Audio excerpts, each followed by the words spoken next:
Ella, start. Ella should start. My day's been quite relaxing. Yeah, my day's been quite Ella, relaxing. It's been Ella, a you're good not day. supposed to be so relaxed. You're just looking like you're just like reposed, bottle of wine. No, it's been a long day and it's been quite relaxing. I just Young, took up the and day off. coming, alpha female media star. Ooh, I thank you. You flatter me, but thank you. One tries. No, seriously. So I actually went round. Actually, this evening, I actually went round to a friend's house round the corner here. Mm-hmm. Because webinars are not necessarily the space that I normally do, right? Just saying. Yeah. But it's all good. So, Ella, have you been in the house today? How many bottles of wine have you gotten through between, let's say, 1 o'clock and now? None. What? I swear to God, none.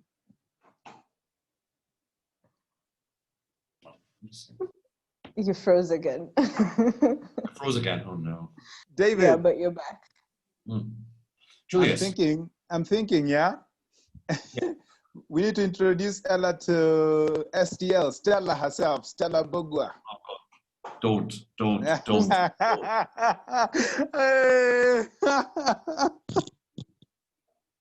Hennessy in a case before you... Stella. Bless her. Who is that? The woman's rider is more than the Rolling Stones. I'm just saying. 400 cigarettes, 15 bottles of Hennessy, and 10 bottles of champagne, and maybe how. So, for the sake of Ella, who doesn't know, of course she knows who Stella is. She doesn't know her full name. Stella is Which Stella? STL, the artist. Mwangi. Yes. That one. Yeah. You should see her house. Okay. You should see Where her does house. she live? No, Where does don't she worry. She has Sorry, 10 I'm bottles just of looking at Hennessy like, somewhere. Let me tell you. I have been drinking in a nightclub on Waiyaki Way. This is like, I'm just saying, this is like some years ago. I was drinking with Vanessa Mdee.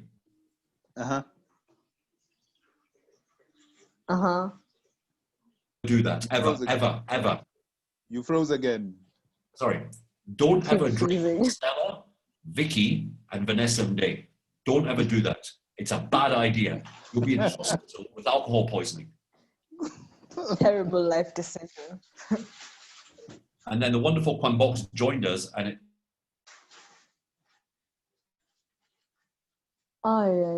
This is a problem. It's okay.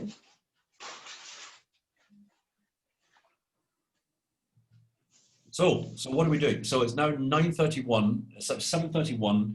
So how do we normally start this?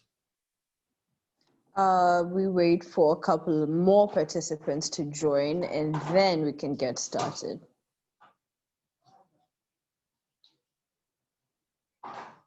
Stories.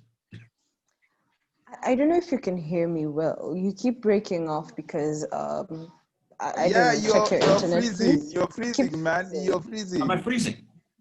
Yes. Your screen is. The problem is my MacBook Pro, frozen again. It will probably be rubbish. We can try. I can log back in the Mac. Just stay there 1 second. Okay. Yeah.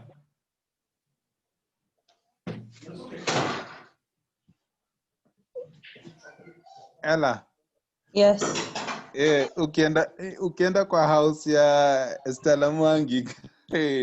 Kuna nini huko? I sijui nilifikaje huko, but I did go and I saw bottles of Hennessy and wine bottles from here due to where. So really, she's living the dream. Yes, never again. Yeah, never again. Chikati venye tugia najifanya hata asikii, acha tumtafute hapa. What? Come on, Chief, really? Connect.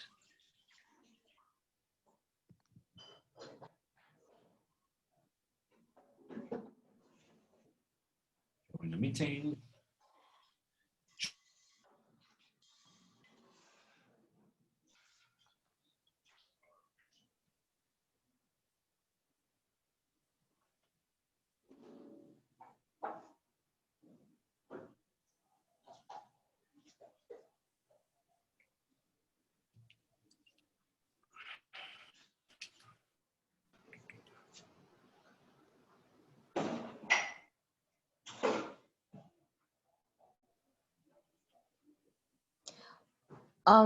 David.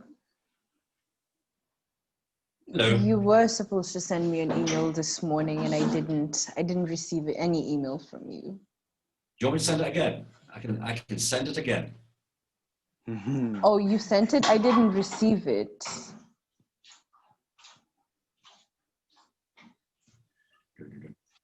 I'm sorry. Let me just send it again. This was to ellamina.em0@gmail.com, yeah? Yeah. Just check your spam. I'm a spammable guy. In other words, watch out, Malcolm Morega, I can see you.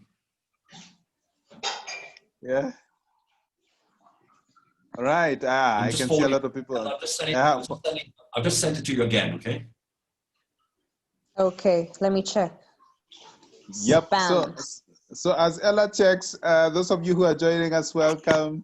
If you see us, if you see us having a lot of fun and laughter here, it's what we do. Malcolm, welcome. Gladwell, welcome. And of course, yeah, we have some people in here. Karibuni. the one and only, Dr. Boom in the building. Dr. Boom. Dr. Boom in the building. Dr. Boom, watch your mic. Introduce yourself to David Sanders, Maze.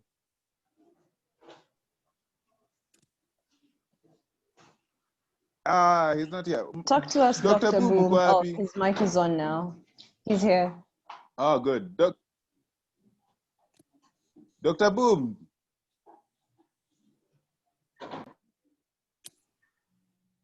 Where Tukuski? Your mic is off. Oh, it's on, but I can't hear you. Fix your mic. Malcolm is here. Hey, Malcolm, say something, man. Sorry, hi there. Yeah, nice to join in with you guys. Hope it'll be an interesting, lively session. So, cheers. Yeah, man. Nice. Karibu sana, man. Karibu. Yeah. Let me see who else is here. Let me see who. People are disappearing. People are disappearing because I'm about to mention their names. Who is here? Gladwell is here. Gladwell.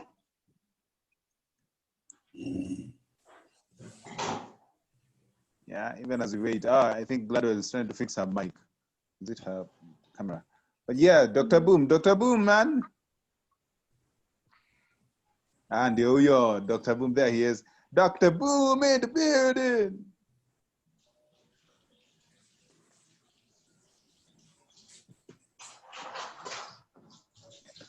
Yeah. I don't think he can quite get us. David Sanders is outside the house. Oh no. Okay. Ella, take over. Thank you very much. I just received I just got his email, so thank you for that. His mic is so off. Can you hear him? Miss Imski? Hear you.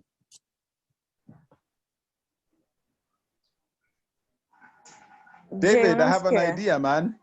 Yes, baby. Yeah, baby. Yeah, I have an idea. Here's the thing. Why don't you use your Pro for the visual and then use your other laptop for the mic, man? We can try. Hang on. Yeah, yes, no worries.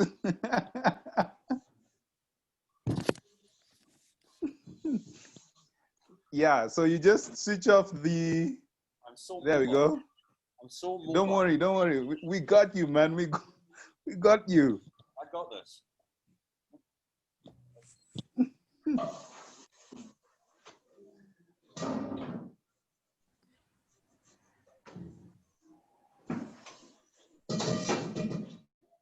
we good?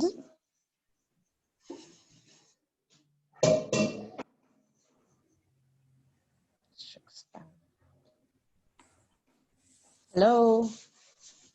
Hello, can you guys hear me? Yeah, yes, we can. Yes, we can. Yes, we Okay, can. As David takes care of that, I think I'll just go on ahead and introduce the session. Hi, my name is Ellah Maina, and this is Zoom Room with Ellah Maina. Thank you for joining me. Today we are joined by David Sanders. Mr. David Sanders, a former executive producer, Coke Studio Africa. 3 seasons in a row. How amazing is that? He's done a lot, both here and in the UK.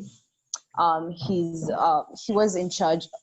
He was behind Be Your Own Boss, the Blaze challenge that was going on a couple of years back. He was behind that. He's also worked on magazines and shows like Smash Hits, TNT. I'm not too familiar with all of these, but there's also Empire and Marie Claire in the UK. They sound quite interesting. And in Kenya, he's worked with Capital FM and BYOB, like I said. So let me not rant about him too much. David, you're gonna tell us all about that. And yeah, thank you so much for joining us today. This is brought to you by J.RODRIGUEZ Entertainment. Rodrigo, do you want to tell us what J.RODRIGUEZ Entertainment is all about, or should I just do that for you? No. Keep doing it. Keep doing it. you do it much better than I ever can. So you have a go at it.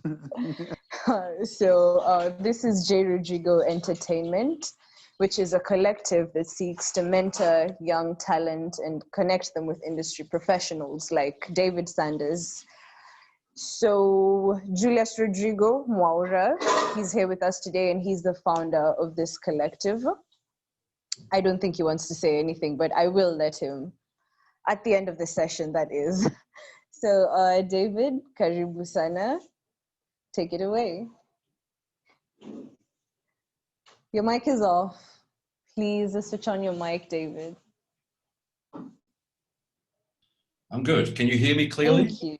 Much better. Thank you. Much Great. better. Fantastic, people. Thank you very much indeed for having me.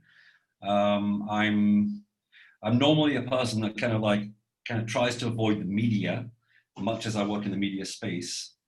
And I'm really grateful. Thank you, Ellah and Julius, Asante, for spending some time together. Yeah, thank you. Karibu. So, Ellah, what would you like to know first, love? I would like to know who David Sanders is. Give me a brief introduction of David Sanders in your words. Oh my goodness. Okay, very briefly. Okay, so I've been in Kenya for a very long time. I kind of ended up here, not necessarily planned. I've worked in media pretty much largely since I was like 22 years old. Initially on magazines, then radio. And then I ended up in Kenya. I worked primarily in radio in Kenya. I had the opportunity to run Capital FM for some time. And then I started my own media house with the intention of saying, cost of production was coming down because of technology. And I kind of figured that both Kenya and the African continent needed the quality of content that everywhere else in the world enjoys. So my whole mission was to work with lots of very talented young people, find money, and make stuff. And we've been very lucky as a team, as a collective, if you like, to have made some stuff that has been enjoyed by a lot of people, both here and around the world. So yeah, Asante Mungu. Shukran. I suppose the other thing is, outside that, I'm a father of a 14-year-old daughter who's like growing up too quickly. I spend an awful lot of my time reading. I think reading is kind of the most important thing in life. I collect bits of art, like that one. and I'm completely nuts about music. I kind of think that everybody should have a soundtrack to their lives. And I collect, and you know, many of your viewers might not know what this is, but I collect a lot of vinyl. So I play a lot of vinyl on my Techniques, and I'm an occasional DJ if anybody actually wants to hear my taste. So that would be nice. Kind of it. What genres do you like? Jazz is the head, soul is the heart, funk is the stomach. Oh, yeah, there we are. Sorry. That's a nice way to put it. That's kind of about me. Unless you want to know kind of like anything else, that's a fairly... I'm quite interested. I'd like to listen to your mixtape. You said you're a DJ? Yeah, you should throw down some of that. Do you have some of that on YouTube? Where can we find that? Don't tell anybody. Don't tell anybody. I'm refused. Oh, it's a secret? Okay. So the difference is that I spin my records. I don't do my David Guetta impression because I can't do it, right? Don't tell the world. It's our little secret. So, you said you're passionate about music. Is that what drove you to get started on Coke Studio Africa? Tell us about that. Well, I mean, the thing is, I was lucky enough to play. I was lucky enough to play piano, kind of like forced by my mother at the age of 6 years old. Just a minute, David. Let me interrupt you. Sorry. I think both your mics are on, so it's causing some kind of echo. Oh, could you please switch one off? Something done. Better? Much better. Thank you. Great. Okay, so I kind of like my mother decided that she needed a kid that played an instrument. So I was kind of frog marched to music school at 6 years old, where I played piano for about maybe like 12 years, studied piano. So while all the other kids were outside playing football, I was like sitting there being hammered with a ruler when I made wrong notes. Huh? So so I played piano kind of involuntarily at first, but then I enjoyed piano so much that I kind of took it up on my own. I think by the age of like 18 years old, I was lucky enough to play in a group. We had a recording contract in London. And I'm going to say this right now, we weren't very good. Huh? We weren't very good. But we were faking it. Thank you for that. We were faking it till we make it. Huh? But we were lucky enough to do some big things. We toured in Europe and everything else. But I think we sold like 100 records, right? In the space of 3 years. So like total 100 records.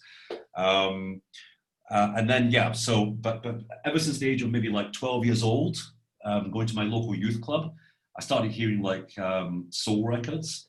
And I was just like, what is this? I have to have this. You know, with the way with music, you hear something and you have to have it in your life. In other words, it's a passion point. So you discover what your passion is. And for me, music really narrated a story that I could aspire to and I could live up to. So I, unfortunately, you know, having lived in Kenya now for over 20 years, you know, I've managed to add a continent to that journey. And for me, I'm very humbled by that, because I've obviously in my profession gone to work with a lot of musicians, you know, over that period of time, and some spectacularly talented people. So, you know, I managed to take a hobby and translate it into a space in which, you know, as a group of people, we can actually make some content that appeals to a lot of young people on the African continent and beyond. And for me, that is a very humbling experience, and I'm very, very pleased that I had the opportunity to do it. That's nice. You seem to be very passionate about music. Everybody needs everybody, I'm going to say this, Ella, everybody needs to all go. I didn't quite catch that, David. Your screen froze again. Hello, David. You listen to in celebration. The first song that you got drunk to, and the first song that mattered in your 20s. Everybody needs a soundtrack to their life, because that gives you a frame of who you see yourself as a person as, in my opinion. Interesting. Soundtrack for, could you say that again, because you'd frozen for a bit, and I think we didn't all quite get what you said. So I think I think everybody, sorry, hold on a second. oh, we're connecting again. I think everybody needs a soundtrack to their life. So I think everybody should spend about 10 minutes of their mind space thinking about, one, what is the first song let's say the first song you ever heard that you loved? And I don't care whether you were 5 years old or 15 years old, doesn't matter. What is the first song that you listened to when somebody broke your heart? Because we've all had a heart broken at some point. What was the first song we listened to when we passed an exam and we felt good about ourselves? What is the first song we listened to when we got our first break in life? And then going forward, those kind of milestones as human beings, what are the things that we chose to listen to that made us feel something? And I think that soundtrack, that list of songs, wherever it's from, doesn't matter. Doesn't matter whether it's old or new. I think that's the kind of thing that gives us an understanding of who we are as people. Thank you for that, David. I'll pay attention to that. I'll look into what I like. You're very kind. So would you like to tell us a bit about Coke Studio Africa? Well, Coke Studio Africa, okay, so Coke Studio Africa came about maybe 2012. I was fortunate enough to be recommended to Coca-Cola as a guy that had an understanding of media, an understanding of content. Obviously, previous to that, we'd made the Patricia Show for Mnet, about 140 episodes that was very successful at the time. Nice. So we basically created kind of a Pan-African kind of talk show brand. And in the seasons that we had, it was quite cathartic to be able to exchange many of the experiences and points of view of many people across our 54 countries on the continent. I was approached by Coca-Cola, by the guy that currently runs Coca-Cola East and Southern Africa, a very nice chap, Lebanese fellow, Ahmed. And we did a feasibility project actually. So I was fortunate enough to spend some quality time with various guys doing Coke Studio elsewhere in the world. It'd been very successful in Pakistan. It was emergent in the Middle East. It was emergent in India. And basically, we looked at it and said, how do we take an asset, a media asset like this, and make it highly appealing to young people? And I mean young people meaning 15 to kind of 24, 25 years old, right? And so we basically worked through what we thought was our point of view. And I think our key point of view on Coke Studio really was, how do you kind of take the music industry in Africa and make it, how do you make it more progressive, and how does music transcend borders and traditions? So it was really an assertion of the fact that, we live in a continent, I think, where we live in a continent really, sorry, Ella, can you hear me, love? You okay with? Yeah, we can hear you. You're good. So really it's about thinking about, we live in a continent, and I think it's the only continent in the world that I've experienced where, when Barack Obama got into the White House, it didn't matter whether you speak English, French, Portuguese, or Swahili or anything else, right? Or Wolof or whatever. A lot of people across our continent cheered. They said, yeah, this is great. There's like an African guy in the White House, right? And I don't see that level of shared experience elsewhere in the world. Yeah. And that's one of the very unique things about our continent. There is a sense of identity here, that whether you are an individual tribe, or whether you're a nationality, or whether you categorize yourself as an African person from Africa, or whatever color you are, there is a bonding there. There's a bonding there. Let's say the Europeans and American, people from North America, they don't have that bonding. So I think our perspective, our point of view, if you like, was there are real opportunities for connecting this continent through music. And is that what you hoped to achieve with Coke Studio Africa?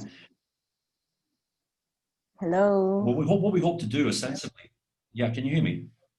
Yes, now we can hear you. Right.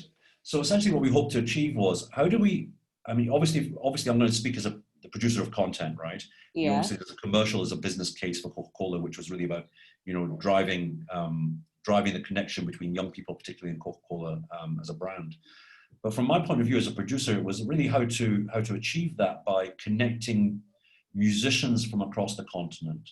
So for example, if I can go and get Flavor Nabania to collaborate with, I don't know, Avril, or Yemi, a very good example, Yemi Alade, to connect with Saudi Soul, then perhaps Saudi Soul can then be very can then connect with, you know, Yemi's fans in Nigeria, and Yemi Yes. likewise can connect with Sauti Soul's guys in Kenya or other parts of East Africa. Right. So by getting musicians to bring their own cultures to, you know, a song or a piece of music, then you can create something that's really fresh and new that shares the cultural background of both artists, even if those artists are from very different cultures. Yeah.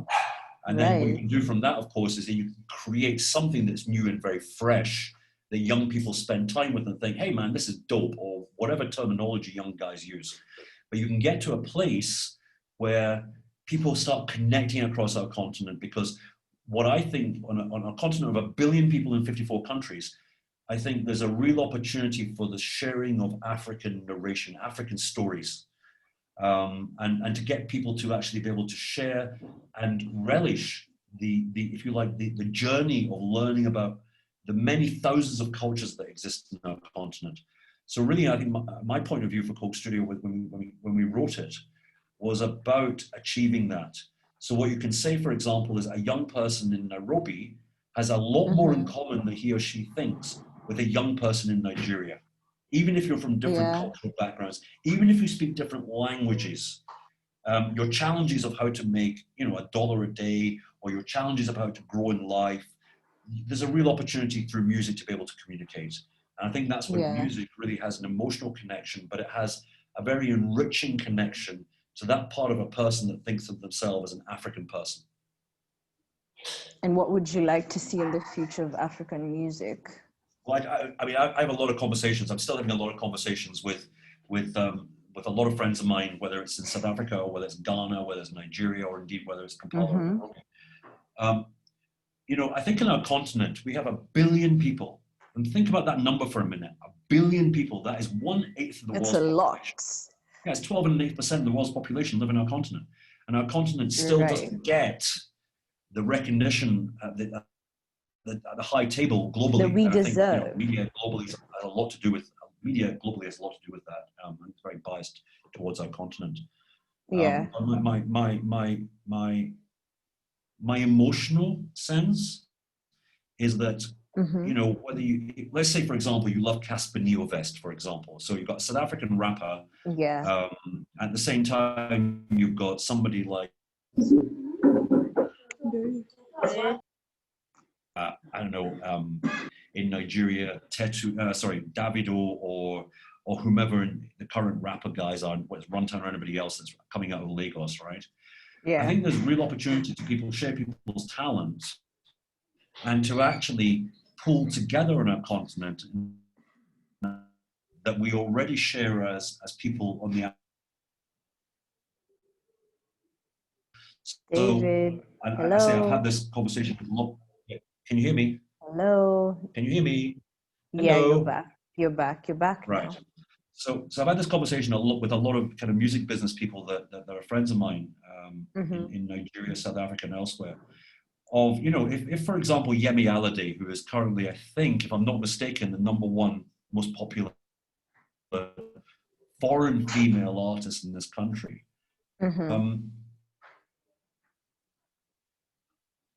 Let's say 40 countries in the African continent, and she should be a megastar in the same way that Kendrick Lamar's a megastar in America, right?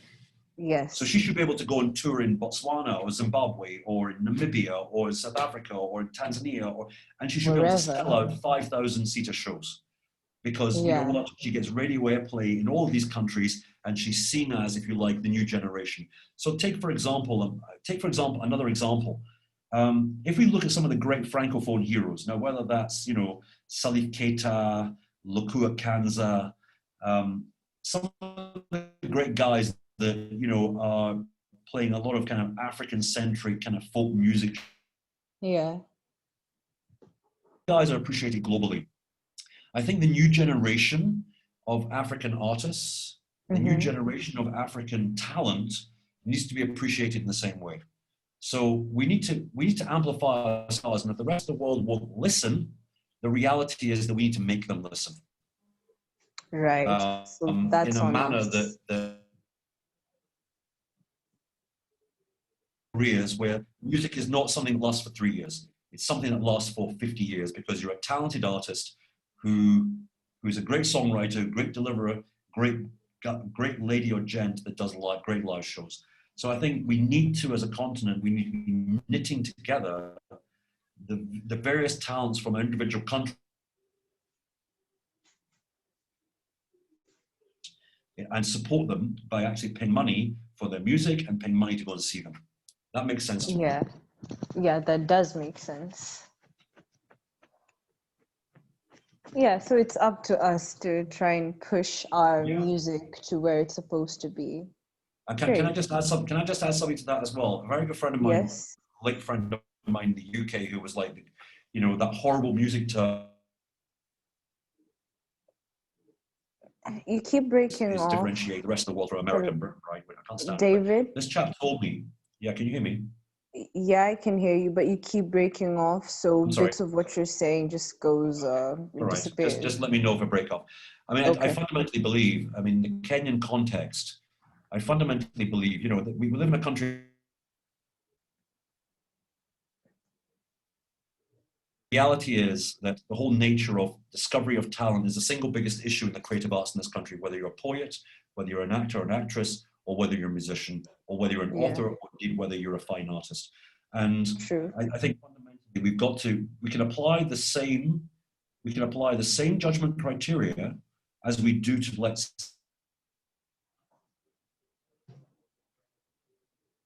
I don't think we should lower our standards, but I certainly think as Kenyans, we should be looking at giving our opportunities to the level of talent that's in Kenya, which is incredible, and it's astonishing actually.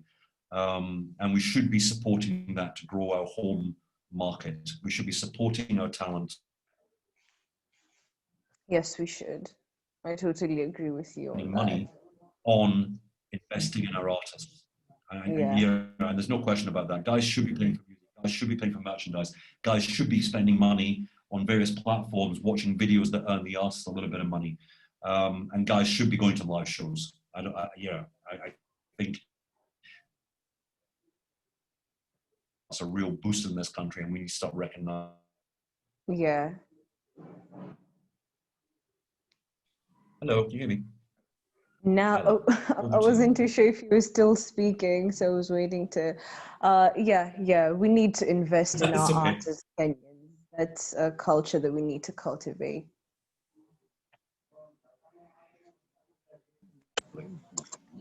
So, David, much as Coke Studio Africa was a success, I'm sure you faced a couple of challenges. Would you like to talk about that?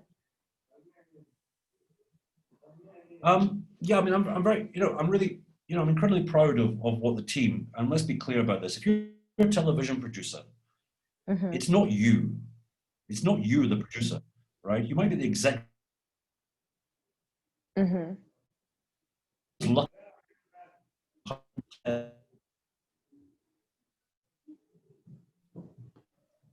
Technical director, maybe Frank, all the guys in the production. The reality is in Coke Studio, in my team, the average age was 24.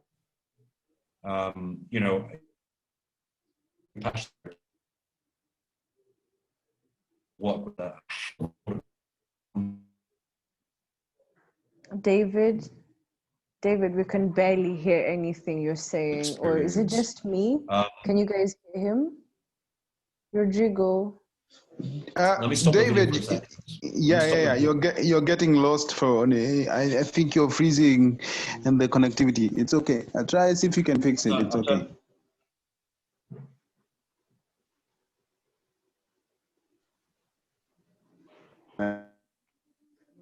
Yep. So, Ellah, can you hear me now? Yes, David. Great. We were lucky enough, I mean, in Coke Studio, in that period of time, we were fortunate enough to, I think we got around 30 million YouTube views, if I'm not mistaken. Nice. And yeah, I mean, what do you want me to say? I mean,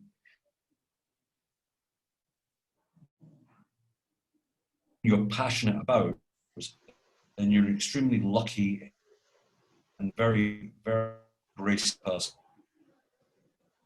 For me, Coke Studio, in fact, pretty much everything that we've been lucky enough to make has been something that me personally have cared about. And if you passion in media, creating content. If you're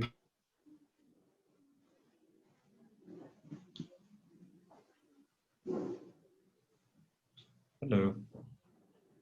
Hello. I'm here. Yeah. David, I think you're getting lost somewhere. So I'm thinking what we can do is we can give you some, try see if you can switch off the router and then switch it back on. And then we'll keep these folks busy while you try and do that. Yeah. Let me just try and let me log back through on my laptop. Exactly. Okay. Yes, right. Sure Right. thing. Let me just move See what so I'm happens. a little bit closer to the action. Let me just move some a bit closer to the action. Yeah, the router which is outside. It's okay, man. We get you. Yeah, so welcome everyone. Just to mention, by the way, we have Fancy. Fancy's here all the way from Iraq, ladies and gentlemen. Fancy, man, from Iraq. You guy, my guy, right? Fancy, welcome. Thank you for finding time. Of course, we have the who's this beautiful lady? The winner of the social media category of Africa Online Vocalists, who's also here. Rogoro Kenya, she's here. I can see she's here. All right, David is back on. David, can you hear us? Right, he's fixing. So yeah, thank you, Fancy, for being with us all the way from Iraq. Thank you, Rogoro Kenya, for joining up. And I'm sure the other. I'm also here. Yeah. Ah, okay. Rod, this is Yes. Praise.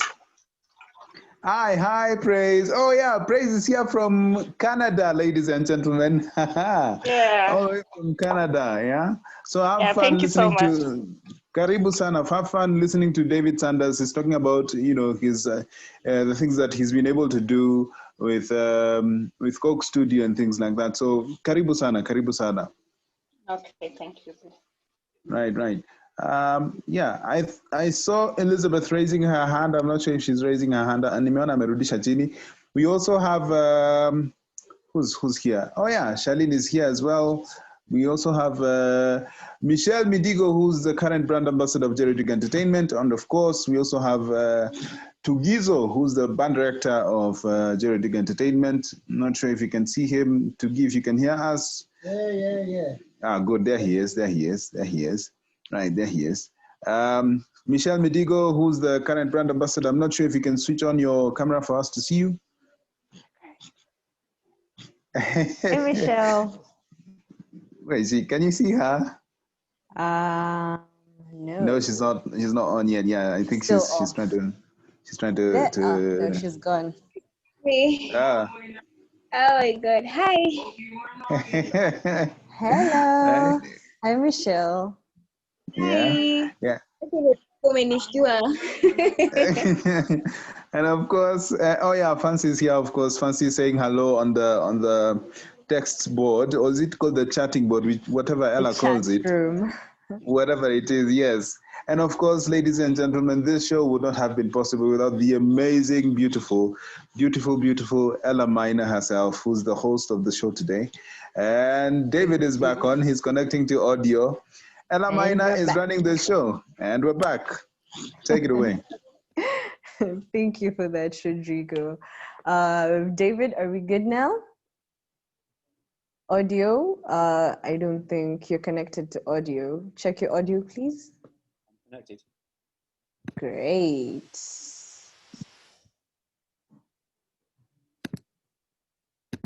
Can you hear me now? Yes, I can. Great.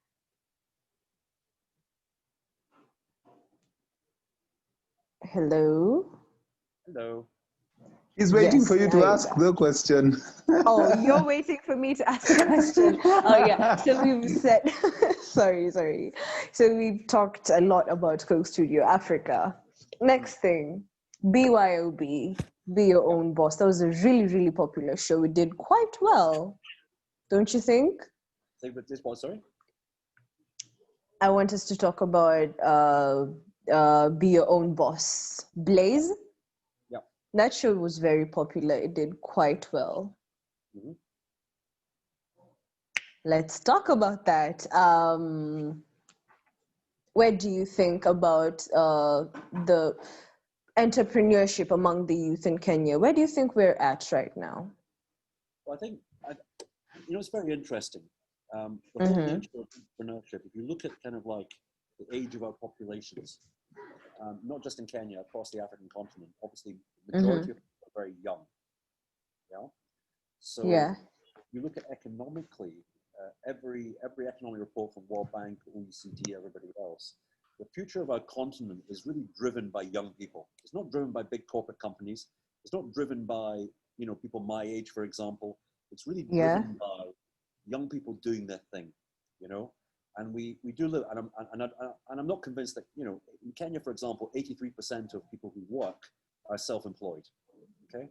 So the reality, of course, is young people need the skills in order to achieve their dreams. And of course, very few people get the opportunity of being trained in a formal way in business skills. So for me, I think media has a very clear role in helping young people and supporting young people on their unconventional journey. In other words, they have a dream. Obviously finding money to make that dream happen is always a challenge, and it's a challenge for all of us. But to endow somebody with the skills to be able to live the dream or get their own business going and find a way of sustaining a career or building a career is a constant problem. And I really do feel that media has got a moral obligation to supporting and developing young people. I mean, with Be Your Own Boss, for example, we were lucky. We had, across the 2 seasons, we had, oh my goodness me, we had like over 2,000 people auditioned for that show. Yeah. And we got to a place where the team selected, I think, finally we selected 12 people per season.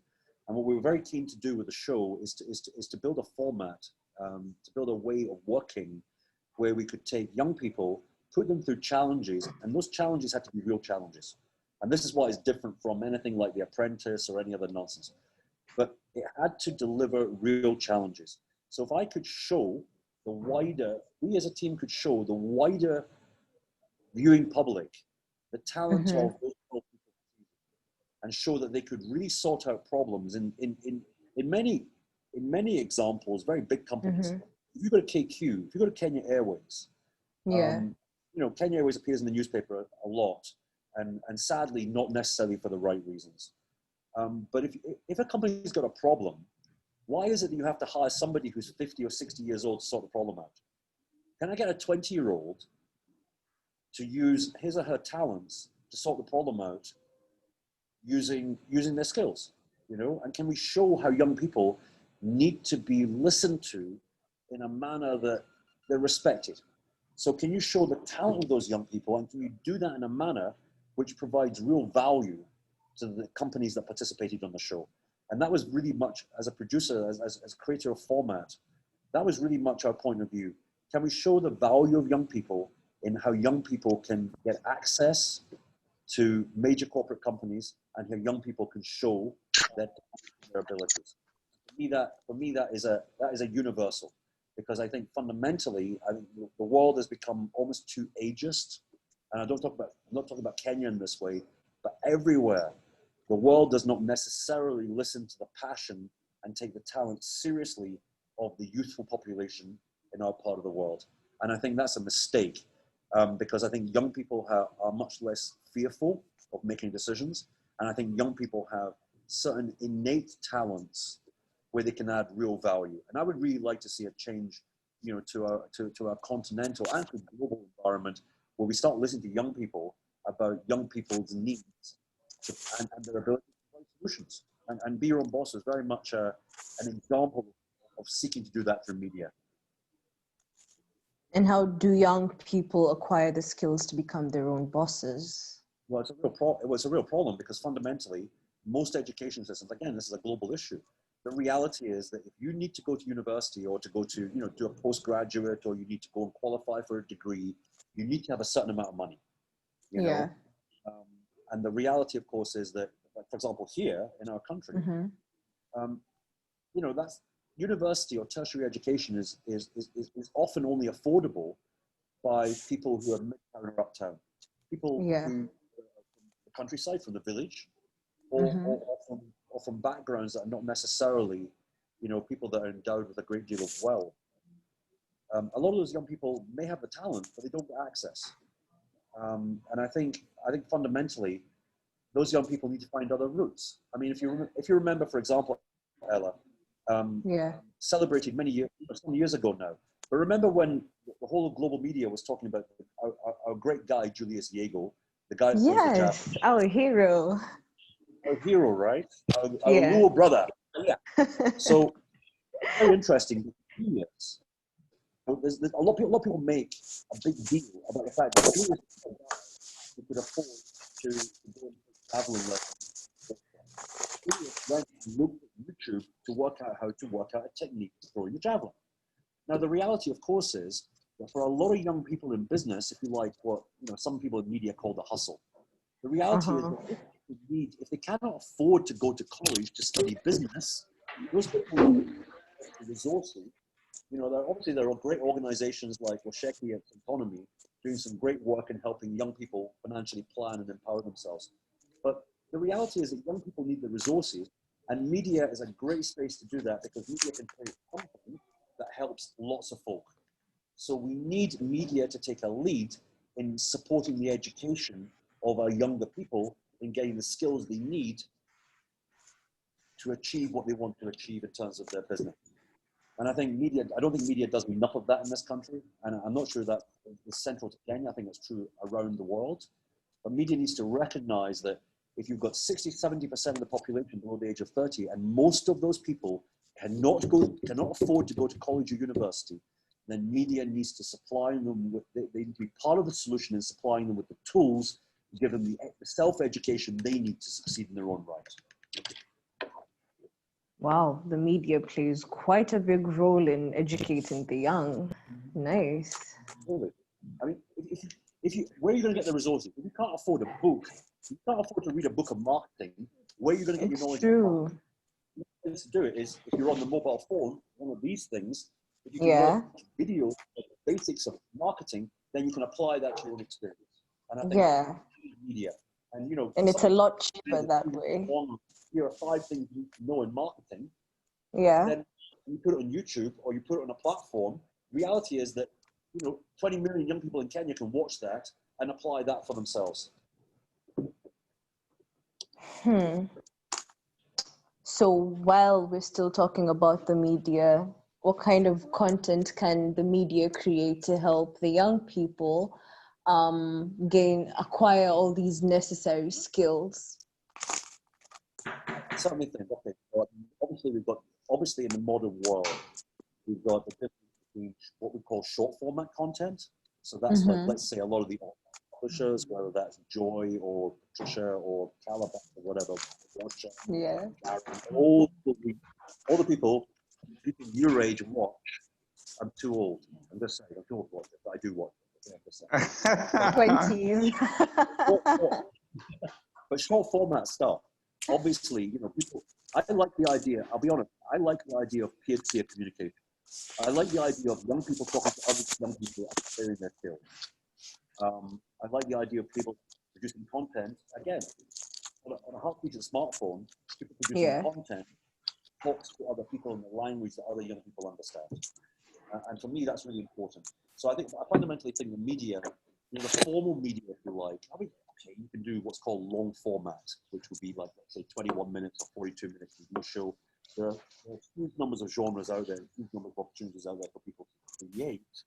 But I do think the future is very much in young people connecting through networks and providing the kind of content and experience sharing that can benefit from somebody else. I'll give an example, okay? So let's take, I don't know, somebody like, let's take the music business for a minute. Somebody I know very well, and over many years we worked together, and I love him for this because he's a great guy. Take somebody like King Kaka. Kaka's right? Now Kaka's got Kaka Empire. So that is a business obviously run by Dennis, who used to work in a bank.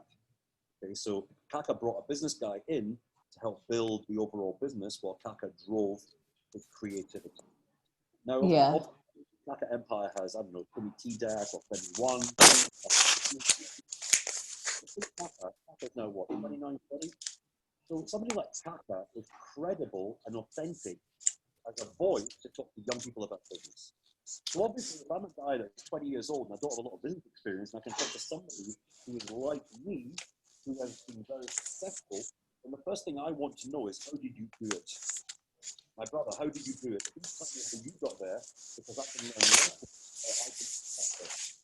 So I think what we need to do in media is to create a lot more what I call self-published or social content, and we need to amplify that in the best places where you can see that content.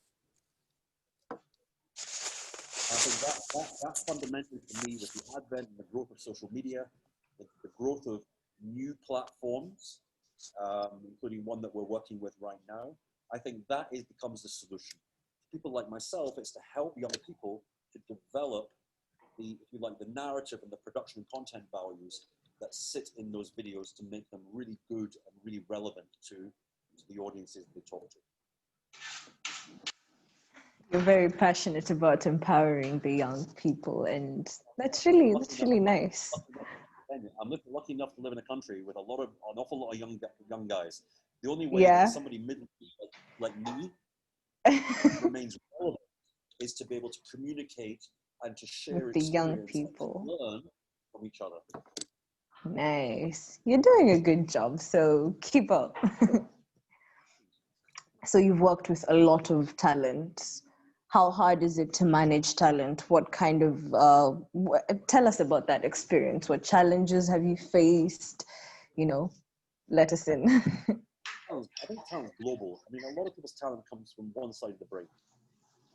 And I've been fortunate enough so far in life to have worked with an awful lot of talent, whether it's in the UK, whether it's here or elsewhere, or indeed in Lagos. And you know, I think talent is simply the amplification of an individual person's personality. Every single person is unique, and every single person is different. You know, some people are very easy to work with because let's say they approach life in a very kind of balanced, humble way. And by the way, this is not a country or a continental issue. This is a global issue. For example, I worked in London, and I was lucky enough to work on music magazines and film magazines. So working on those in marketing, I got to meet an awful lot of like what's called famous people, right? Some of those famous people are just like you and I. They're like, you go down the bar, you have a drink. No big deal, just normal people behind the news headlines, right?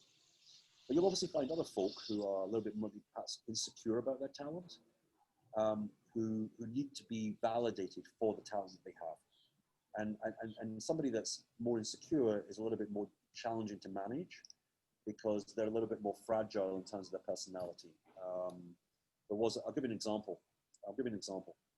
And he's a very good friend of mine, and I love the guy to bits. And he's a very, and I won't mention names, he's an extremely famous Nigerian rapper. Okay, and he's like still a top 10 Nigerian artist, right? He's a great guy, and I love the guy to bits. But I know where he came from. He came from very humble roots. What in Kenya we might call mashanani, for example, right? And I remember we went to Rwanda. We went to Rwanda to work with an organization called Peace One Day, which basically every September for one day, they use music to encourage everybody that uses guns to enforce their power to drop their guns for a day. Okay, we did a great song down there, about 7,000 guys in Kigali, and we were coming into the venue, and everybody was in Range Rovers, right? Because stars need Range Rovers. And I remember coming over to the venue, and the organizers insisted, the Rwandan security guys, their policy was, you've got to get out of the car and you've got to get searched, right? I mean, you can understand this. I mean, Rwanda's been through its troubles over the last century. And this chap's view was, well, if I was Jay-Z, you wouldn't tell me to get out of the car. And he was very sensitive about it. It took us like an hour and a half to resolve that issue because he felt that he was being treated badly, okay? Now, whatever your point of view of that, the reality is there's a protocol and then there's a sensitivity of the artist. So how do you manage that? And it wasn't easy. And I say he's a great guy, but he's a sensitive guy.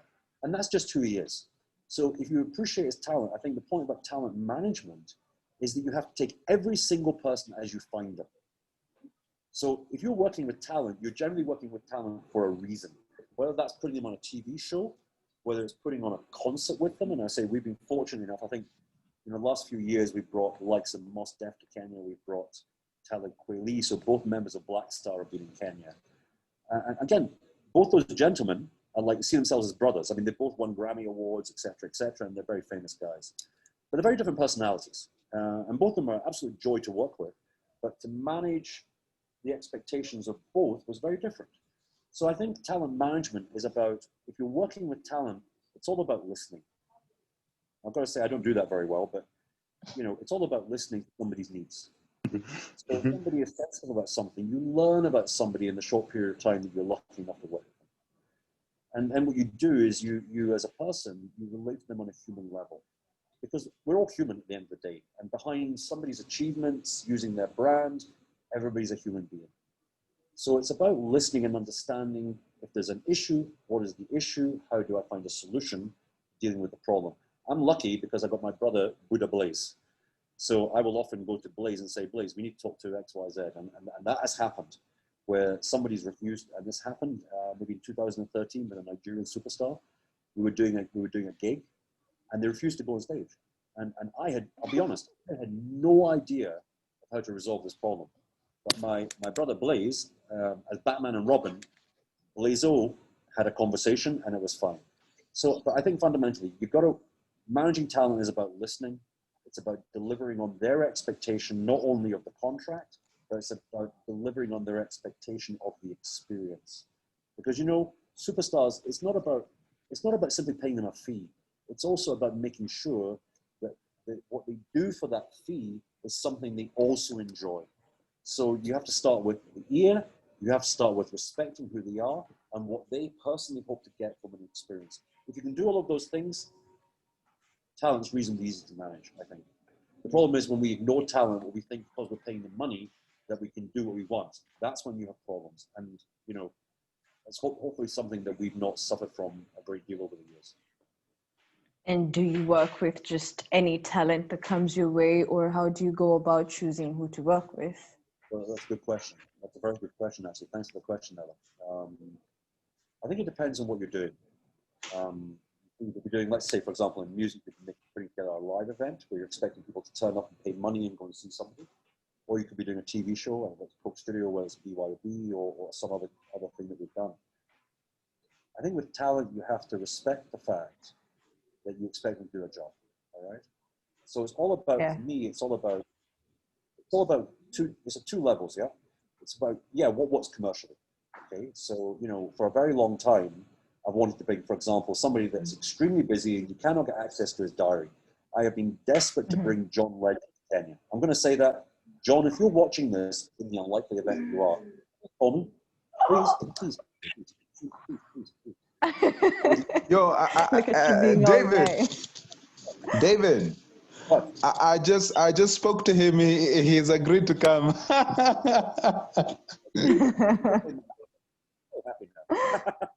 No, but the point is that you know, when it comes to talent, there's a whole different series of levels, yeah. So if you're involved in a project, it's really about what talent fits for the narrative of the project. Okay, you know, one of my dream things to do, and by the way, this is not expensive. There's another conversation to be had around this whole area. You know, much as people in this industry know that I don't like talent shows, especially in music. I don't like them because they're exclusive, and I think people's talent needs to be respected universally. But notwithstanding, you know, if I'm choosing, if we and the team are selecting talent, it's really about what narrative do we need to get with the talent, you know? So if you put somebody on a Pan-African music show, for example, what do they get out of it, and what do we expect to get out of it? Now, how do we add value, and so there's a twin deal. How do they get value? How do we get value? If we cannot get value, then maybe it's not for them, because we cannot deliver to their value expectation. If they can't see value from what we're doing, again, we probably can't work together. So it's a question of understanding very clearly what is it we both need. You know, and obviously you then go through a process where there's a selection or casting process. You need to go through a process where we're together. Because when your expectations are together, then you generally get something that's very good, because you both have passion and you have an emotional and physical investment into that space. That sounds reasonably tangible, but you know, it really is about, it's about mutual value and it's about mutual shared interest. Right. You need to be on the same page. Right. Thank you. I wish, why didn't you tell me that before? I could have just cut 5 minutes. I let you have your space, you know, do your thing, shine, because that's what you're here to do. Dang. Okay, David, a big issue for new talent. Yeah? Should we move on to the next question? There is a big issue for new talent, and that's the ability to break through into the mainstream. It's really hard for new talent to just get into the mainstream. How, David, would you advise is the best way to do this? Again, that's a really good question. And I'm not sure that I've got a universal solution for that. Mm-hmm. What I would say is the following, I mentioned this earlier. The biggest issue, and I think this is a global issue, it's certainly true here, and it's certainly true of other countries in our continent. Mm-hmm. The biggest issue on our continent is the recognition of talent. You know, that music, for example, there are 10,000 musicians, and by the way, I've done this. I've done the following exercise. I've done this, and I did it as a test. There are 10,000 musicians listed in Kenya.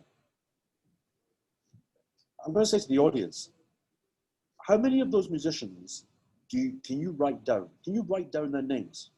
You know, I'm lucky. I've worked with a lot of musicians, and I know a lot of musicians here. I find it difficult to get past 60 or 70 or 80 guys. And I know, and I'm involved in this space. So what is the average consumer? If you had to say, write me 50 Kenyan musicians, could they write 50 Kenyan names? It'd be an interesting question. So my point here is that if there's 10,000 guys, that means even if you just list 100, that's 9,900 people who you don't know the names of, who might be the next Kendrick Lamar, or they might be the next Kanye West, or they might be the next Jay-Z, or the next Rihanna.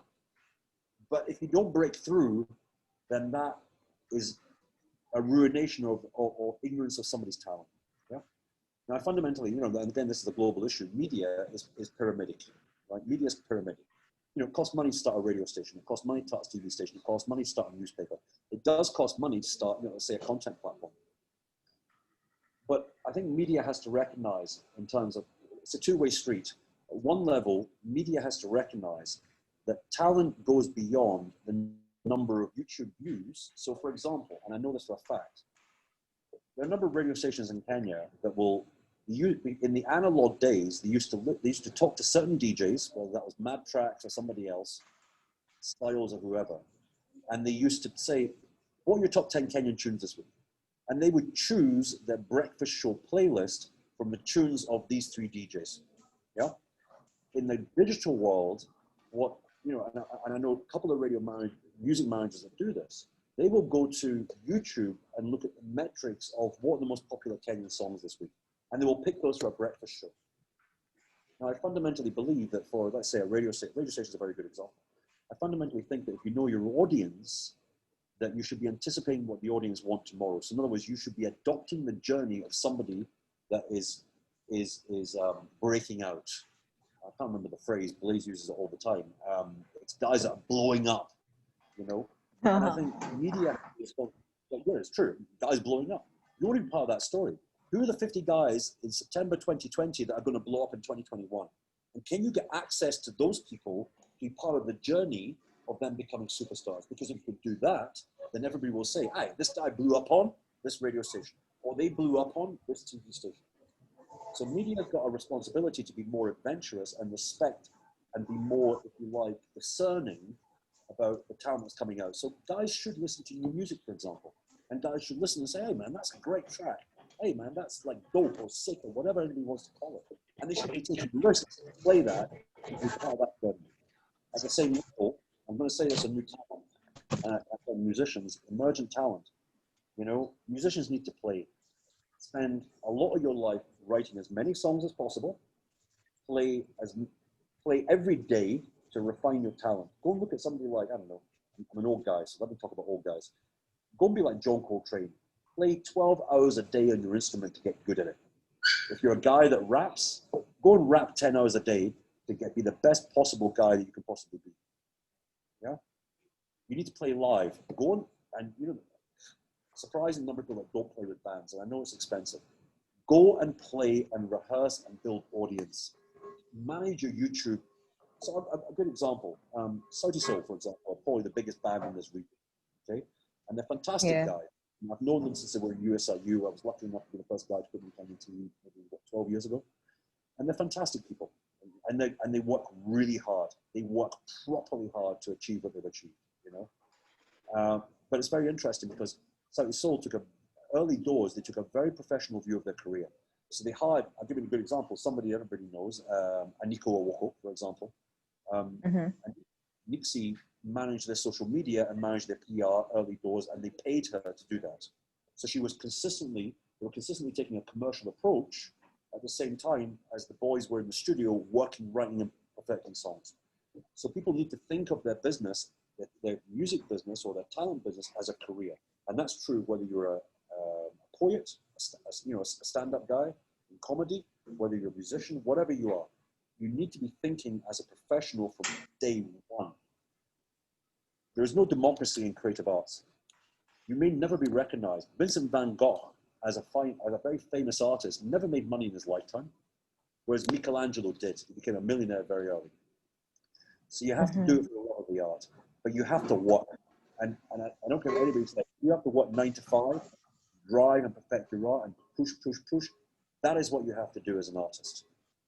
You're not entitled, and you're certainly not entitled to either fans or money.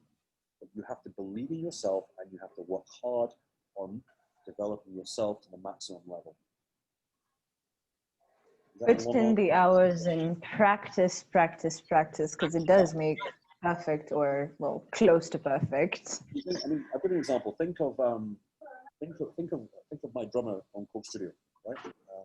George or Mani, for example. You know, Mani is one of the top drummers in Kenya, and he's a great guy.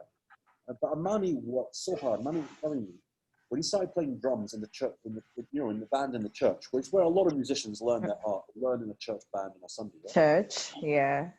Amani, as a drummer, he's clearly a very talented guy.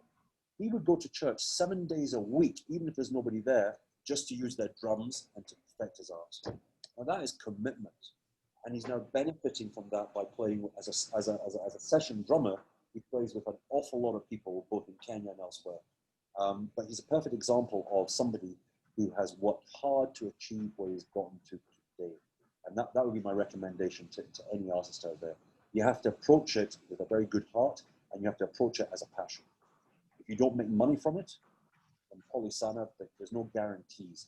But you have to do it because you want to do it for yourself first. Okay, I like that. So earlier on, you had talked about the need for we as Kenyans to start to learn to appreciate our art, to start investing in art. How do you convince, say, Kenyans to appreciate the locally produced content? Well, it's a very good question. It's a very good question. And let me just refer for a moment to our brothers and sisters in Nigeria. Okay? Yes. And I've done quite a lot of work in Nigeria in creative arts. And obviously I've worked with Coke Studios, I've worked with them. Nigeria is obviously a country with about 200 million people.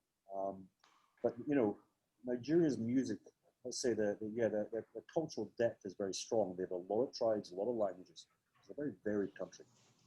Wonderful in many ways. One of the things that Nigeria suffered from is the same problem that Kenya had. Right through until the early 90s, right through I think until 2003 when MI won the BET African Artist of the Year Award. That's Nigeria, I think.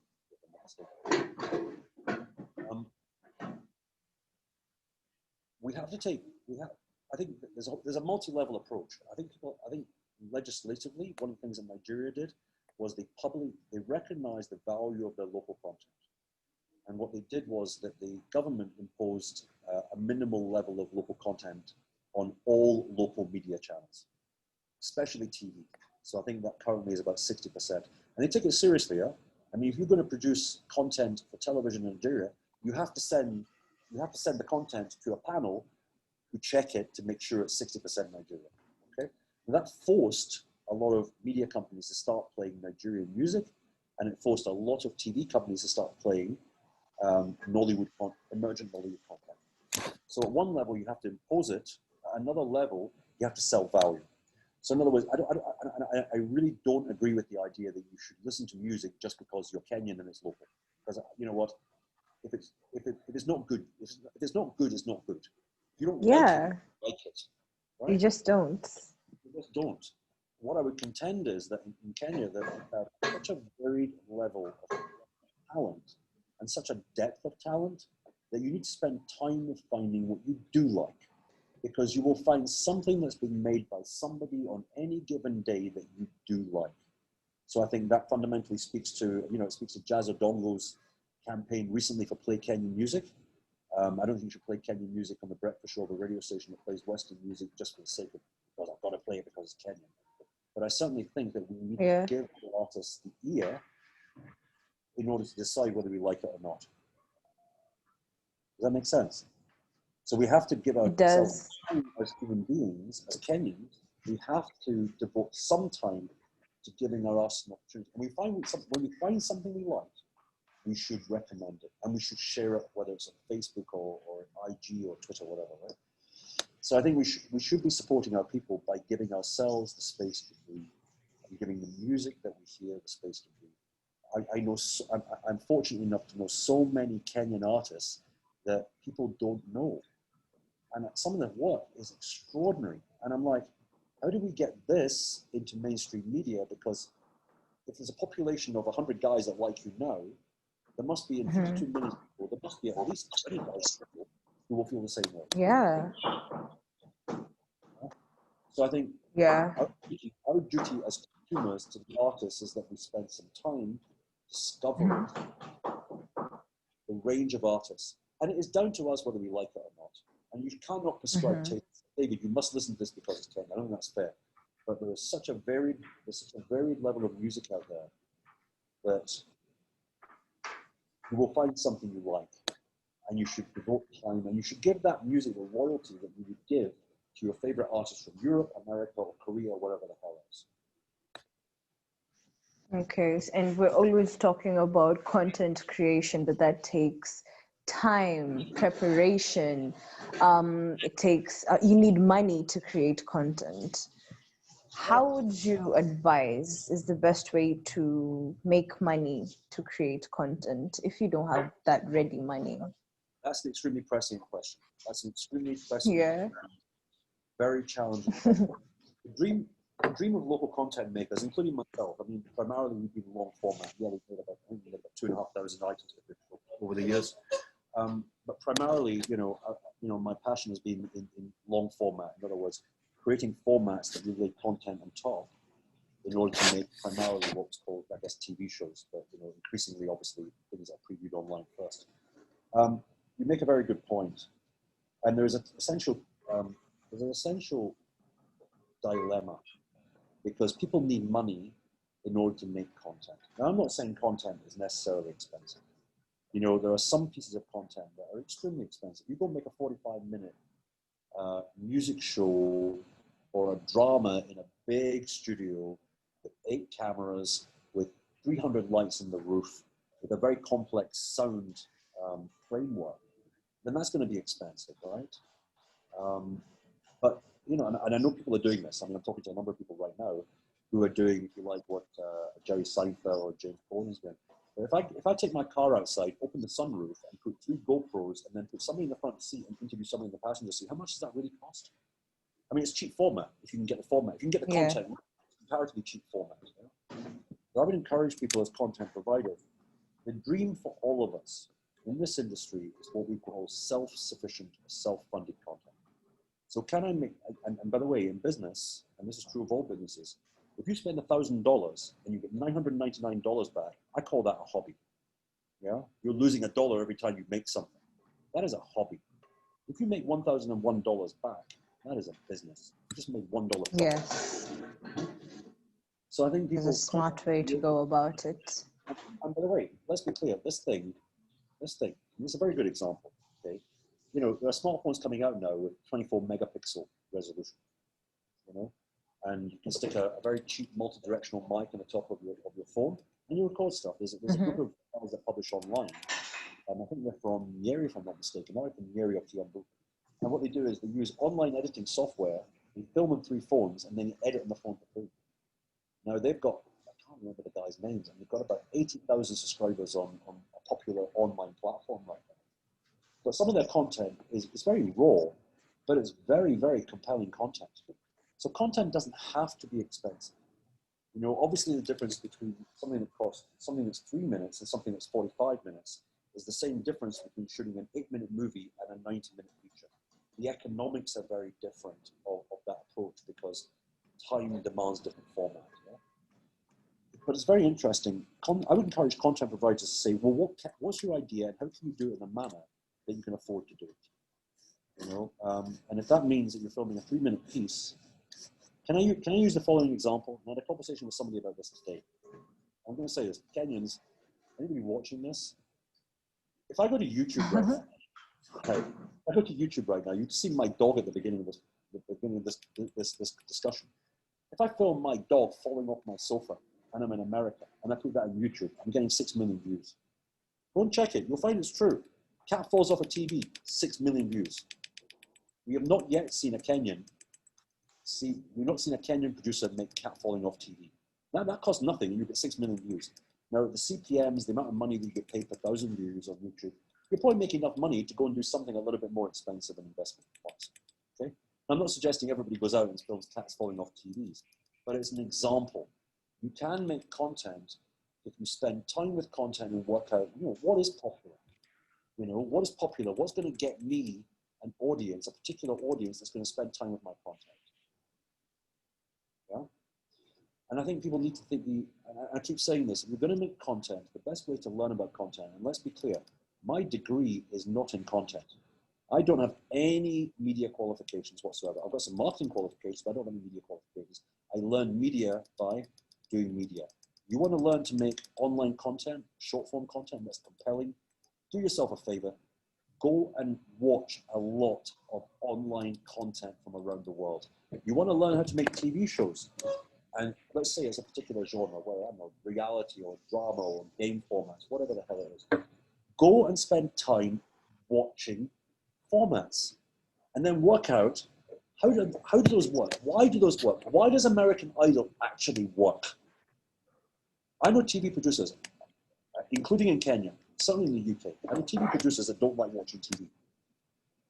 I mean, please tell me, how can you make TV shows if you don't like TV? Does that make sense? That won't work. No. Yes, I get it. There are problems. I mean, you know, we've been lucky enough as a company to have a number of big companies who have got a marketing problem, need a solution to, and they see content as a solution to that problem. And they've engaged us to have a conversation about how to engage their audience through content and they finance it, yeah? And obviously big corporates have more money than, let's say, local TV stations. So we've been lucky enough to have made some really big things that cost a lot of money. But we're amongst a comparatively few number of companies that have managed to achieve that. I would say to people that want to make content, you know, go make content, and go and buy yourself. I mean, what's the price of an entry-level smartphone right now? $3K, $299? I don't know. But the reality is, go and start making content. And even that content looks rubbish, go and do it again. And if you learn, you'll get better at it. I did not know before I made Pat's show. I spent 3 months before we got the money from Mnet to make that show. I spent 3 months watching Oprah, 3 months watching Ellen DeGeneres, 3 months watching, who was the other guy? American male chat show host. I can't remember. He's since passed away, sadly. But I sat there with a stopwatch and a piece of paper and a pen, and I wrote down, how the hell does Oprah work? I'm not talking about Oprah the personality. This show, with all these personalities, why does this work? And I'm pretty clear that a lot of content is intuitive. So if you spend time with it and you break it down, you can work out how it works. And that's what I would say. So if you want to learn stuff, go and consume stuff. Because you know what? It's likely that whatever you want to do, whether you want to do, here's my top 5s, and I want to film that on a mobile phone. Go onto an online platform and watch lots of list content. My top 5 this, or my top 5 that. you know, cat falling off. I want to make something about funny videos about my dog. Go and watch other people that have made stuff about dogs and choose the stuff you like and then put your mark on it. I'm not saying copy, but adapt. If you want to do something that's reality, work out how a reality show works. And can I just say, reality shows, and I know for a fact, reality shows are never reality shows. They look like reality shows, but never reality shows. They're formatted. It's So scripted. how does it work? And until you understand how it works, don't try and do it for yourself. Go and spend time. And that is time is your investment. And that you know, for me, my team and everybody else that we work with, that is how many of them have learned. And I think there's no substitute for that, actually. You can't go and learn that in media school. You can't go and learn that in film school. You don't care about it, you're not going to do it. And money will come, by the way. That makes perfect sense. Money comes. Money follows the passion. I'd like to think that money follows the passion. If you do something really well, people are going to want to talk to you. I mean, you're here, so that kind of does, you know, says the trick, so.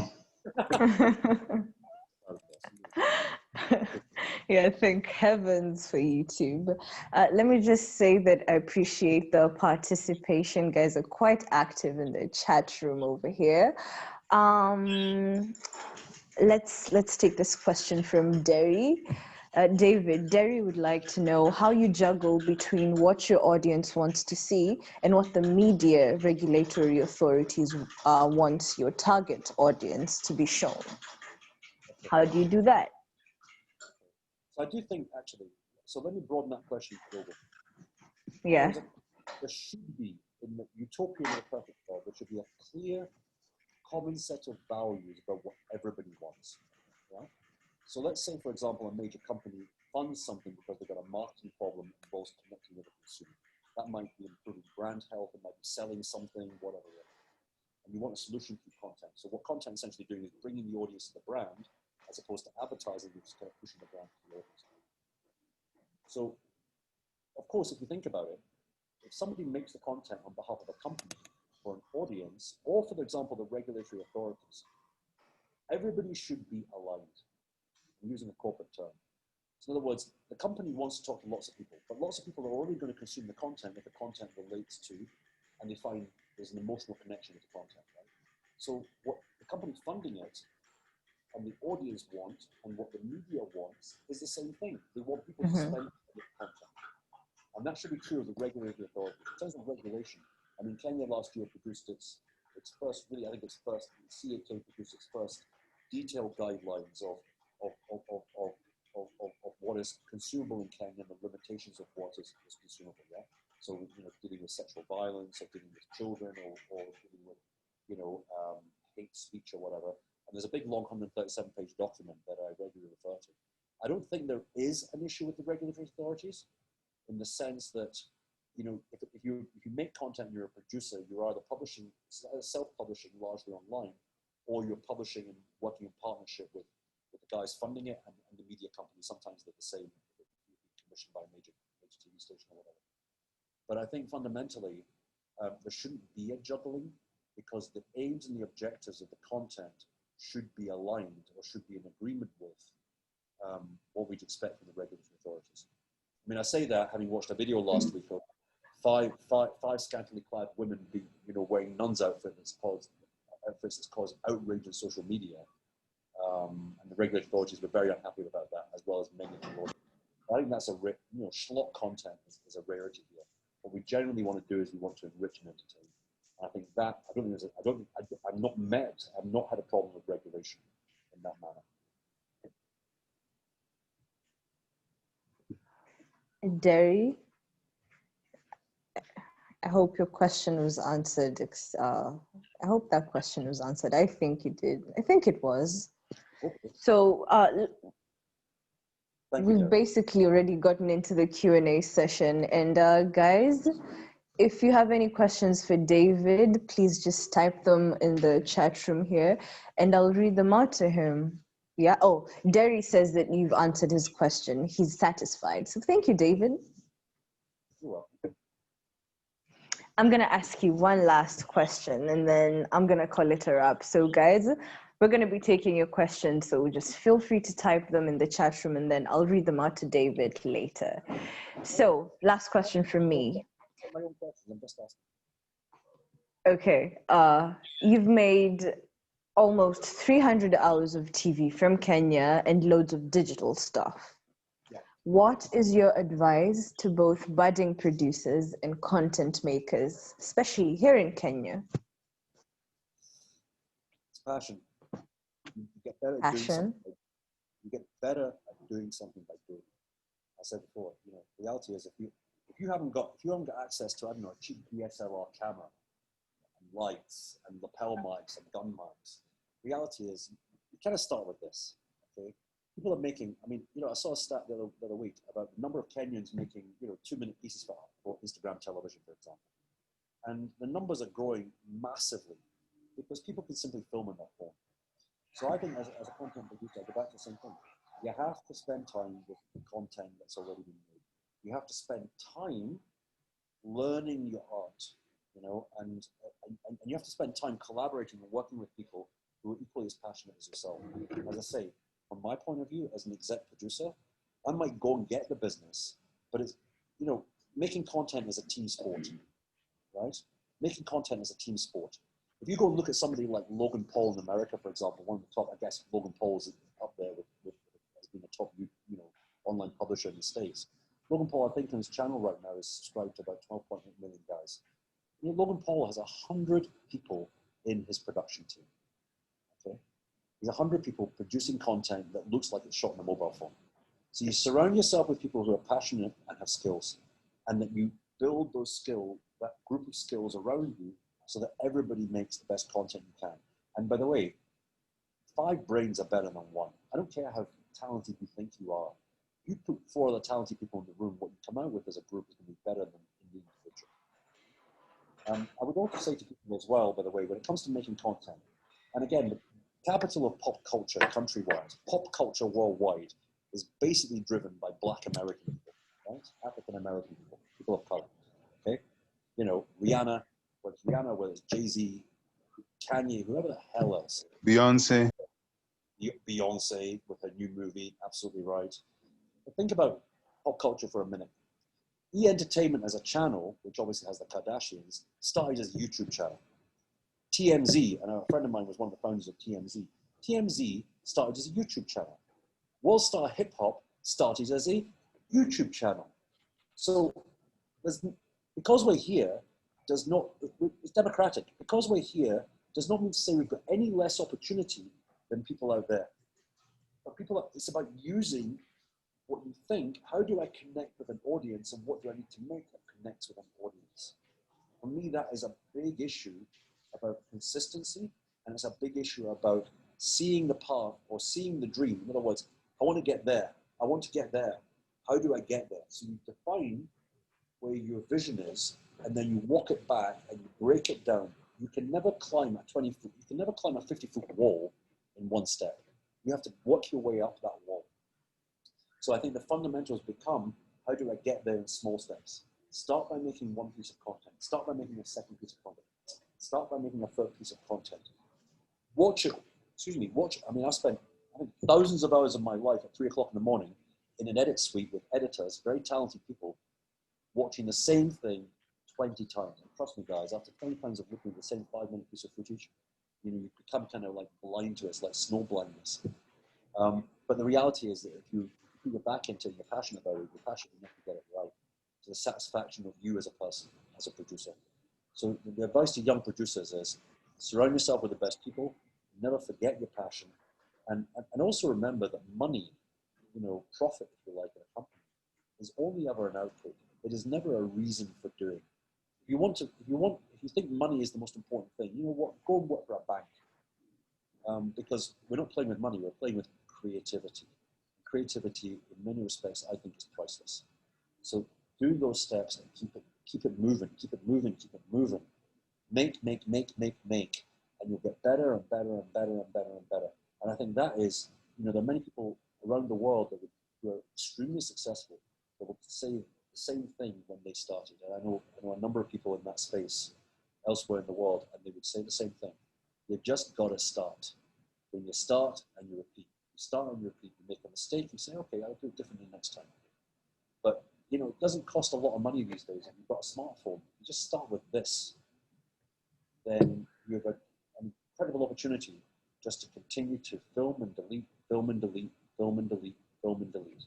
And you know what it's like writing songs. You write 100 songs, put 99 in the bin, and then you might find a classic. You've just got to put your back into it. That's right. really good advice, David. That's right. Thank you. Before Ella takes in the question, I want to add something that I think. Can I interrupt one more thing? Yeah, I'm going to say this. Okay. Me and my teams have. I've been lucky enough. I think in the last 12 years to have worked with about 248 people. I've been lucky enough to work with when making stuff. I can tell you now that I've got very clear perspectives on some of the stuff that I hate. I can't possibly say after 300 hours of television that I love every minute of 300 hours. The stuff that we've made, whether it's in talk, whether it's in reality, even in music, where I look at it and I can't watch it, I'm like this, I'm like this. Oh my goodness me, what have we done? This is horrible. You know, so you never, you know, it doesn't matter who you are, you never always get it right. I've seen Top Gear episodes when it was the great Top Gear, where they've done stuff you look at and think, that's rubbish, you know? So if you like, for content, and I'm gonna say this about content makers, I think content makers are some of the bravest people in the world, you know, because the only court that matters for content makers is the court of public opinion. I've had my fair share of people phoning me up saying, that's terrible, that's boring, that's rubbish.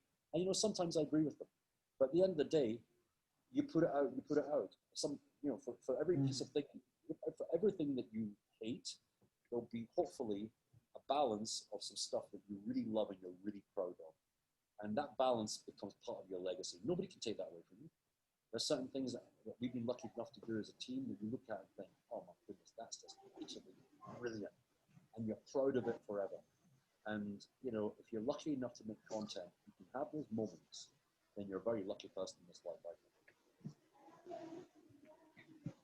That's true. There we go. Ella, yeah, I was saying something before Ella comes in to you know, bring in the questions. I wanted to say something that I actually agree with you 100%. I've been privileged to meet with a lot of people and work with a lot of people, and one of those people I found was an amazing talented actress who's called Anne Mooley. And Anne Mooley right now, she just started showing off her style, her clothes, and different things that she's doing. So much so that right now she's working with Nivea East Africa, and she's just recently become the brand ambassador. And the only thing she was doing is just showcasing her talent and her fashion and her clothes only with her phone using Insta TV. So I agree with you 100% that you know, it works. And the other thing, like, you know, that you said, you know, content creators are one of the most, you know, if not the only, you know, bravest people in the world, because my God, you know. Otherwise, I'm not recognizing us, right?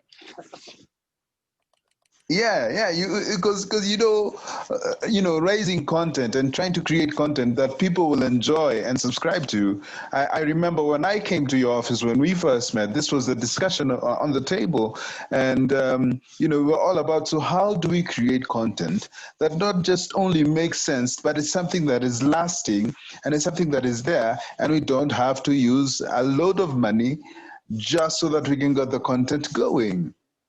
Absolutely. Yeah. And by the way, Julius, can I add to that? You know, I am really guilty, and I had a conversation today with I had a coffee today with one of kind of like Kenya's most popular online publishers. Okay, got into the space last year, and he's got about 150,000 subscribers right now. Good, very old friend of mine. And one of the things that he said to me was, David, why do you wait for somebody to give you money before you start filming? And you know what? I've got no answer to that. You know, you're lucky enough to have the equipment, you're lucky enough to have a team on call, you can call somebody up that's going to come along for transport money and do you a favor, right? And I didn't have an answer to that. I just thought, you know what? It's a good question. If a camera is sitting in a box, what is it doing sitting in a box? So we just go and film something. So I'm Right. excited about that because, but it becomes the fundamentals of, it's one of the reasons that we, I really want to, I've come across a number of screenplays, for example, both here, and I'm lucky enough to have been given a screenplay from a producer in London for a black First World War British Army hero called Walter Toole. His story is incredibly moving, and it's never been made for television or film, and it's a wonderful story that should be made, especially in these times of racial disconnectivity in America, particularly. Right.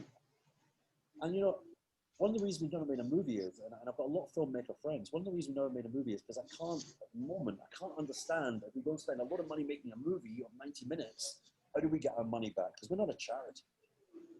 But the reality is that, much as I'm giving this advice, we're also guilty.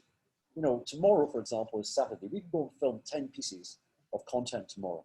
But what I'm looking for, and I say we're working on a big project right now for a major corporation. I can't talk too much about it. But, the dream of self-sufficient content, where somebody can invest $500 in a piece of content and get $501 back, that is my personal ambition. And it's the ambition of a lot of people I know in this industry, where I think we need to get to a place where content is recognized. And content is recognized not necessarily by a commissioning editor in a TV organization or whatever, but that, you can put something out. And, I'm pleased to say, and this guy I was with today is making a sensible amount of money from his content. And we're saying, David, it's great, I'm not making a huge amount of money, but I'm paying my rent, I'm paying my car, I'm paying my school fees. But we need to get to a place, I think, where the talent is being able to be exposed, the talent is able to consistently learn and develop and grow the quality of their content. But then when they take it to the audience appreciates that content enough to spend a very small amount of money, but that there's enough people doing that where that person can make content making a career. And that is the dream of self-sufficient content. And I think I would hope that most content makers in this country, whether it's a 3-minute piece, whether it's Bedsitter Chronicles or East Meets West, or even I don't know, Sharon Mundia, right through to Wanuri Kahil or Hawa Essuman in long format movies, where everybody gets the opportunity to truly benefit from his or her talents. And I think that is always the dream for all of us. Right. Ella, you have some questions. I know David and I can talk for hours, so I'm going to give everyone else There's about 2 questions from Malcolm, Marega, and Derry. So let's take the first one from Malcolm. Thank you for joining us, Malcolm. I know you've been here from the very beginning of the session, so that's pretty cool. So Malcolm would like to know, this is a question for you, David. What do you think is the best game changer in helping the African talent market monetize their efforts in line with the size of the overall market? I mean, that's a very complex question. Thank you, Malcolm. That's a really good question.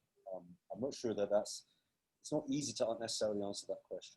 I do think fundamentally, whether you're a musician or whether you're a poet or whether you're an author or whether you're a fine artist or indeed whether you're a content maker, you have to find ways. I fundamentally believe that one has to go around the pyramid system of media. You have to find ways of being imaginative about how you make your content. If you're a musician, you can obviously stream. You can go on Apple Music. You can go on YouTube Music. You can benefit from royalty collection agencies, whether it's in Kenya or elsewhere. You have to find ways of building out a commercial business plan that says, you know what, if I spend, and there's a good example of this. I've got a person, well-known musician in this country has actually got a black box application on WhatsApp, and he's got 100 groups times 250 guys. Now he's got his own studio, so what he does is every month he does 2 singles a month actually. And what he does is he releases it directly to the audience, and the audience buy his music for a very small amount of money. But he's basically got a universe size of 25,000 superfans. On average, he sells between, for 10 bob a track, he sells between 22 and 23,000 streams on the mobile phone. And that's 230 to 250,000, anywhere from 200,000 to 250,000 shillings. What he does is he shoots a video for about 120K. He's got his own studio where he's basically got a cost of recording a track about 30K. So that's what, 150K. So every time he records a song and the audience download it, it's, you know, he makes 100K profit. You know, you do that twice a month, you make 200K, right? I think fundamentally, in terms of the universe size, we've got 1 billion people in Africa. So, you know, I would like to see more of, and I say working a project right now that really talks to the consumer. I think fundamentally we need to be much more democratic about how we see what our consumers want. So as producers, and I think a lot of us are guilty of this. I mean, I would hope I'd not to be guilty of this, but I certainly know producers that are guilty of this. What we do is we have passion points. In other words, we make what we want to make. Okay? So we choose to go make a reality show featuring some couple of popular people. Let's say we find a Kenyan Snoop Dogg and we do a Kenyan version of Fatherhood, for example. And we're really passionate about doing that. Well, that's fine, it's a passion, but if the audience don't watch it, we don't make any money from it, then I'm sorry, we were the people that instigated that passion. I think there's a balance between what the audience think they want and what the audience you know will want tomorrow. And I think what we have to do is we have to understand our audiences. And I think we have to talk to our audiences in all the places the audiences spend time, whether it's on social media, whether it's on radio or it's on TV, wherever that is. And we have to be helping to build out a business model for however we make our content, whatever our content is. We have to have benchmarks. We have to set ourselves targets. So if I'm publishing this in this space, how much money do I expect to make from that? And what do I need to do to build a fan base? Let's say, I don't know, something like Giuliani, for example, 750,000 to 1 million followers on his social media. How do I monetize those guys? How do I get like $1 from 750,000 guys? Because, you know, if I manage to get $1 out of 750,000 guys, that's 75 million Kenyan shillings. That's a lot of money, right? So we have to be commercially savvy. We have to be commercially savvy, but we also have to be very clear about where we put our content and what we expect back from our content, whether that's financially or non-financially or a combination of the two. So I mean, that for me is like a simple answer to quite a long solution, because we can debate, you know, if for example, I don't know, Nishinsky went to Zimbabwe tomorrow, how many guys would pay $1,000, you know, equivalent of $10 to go and see Nishinsky? I don't know. I don't know how popular Nishinsky is in Zimbabwe. But, you know, I think we need to realize that dream. And I think, as I said to you at the beginning of this conversation, we have to find a way of joining the dots and being much more connected about how we build our brands across our continent. Well answered, David. You're very kind,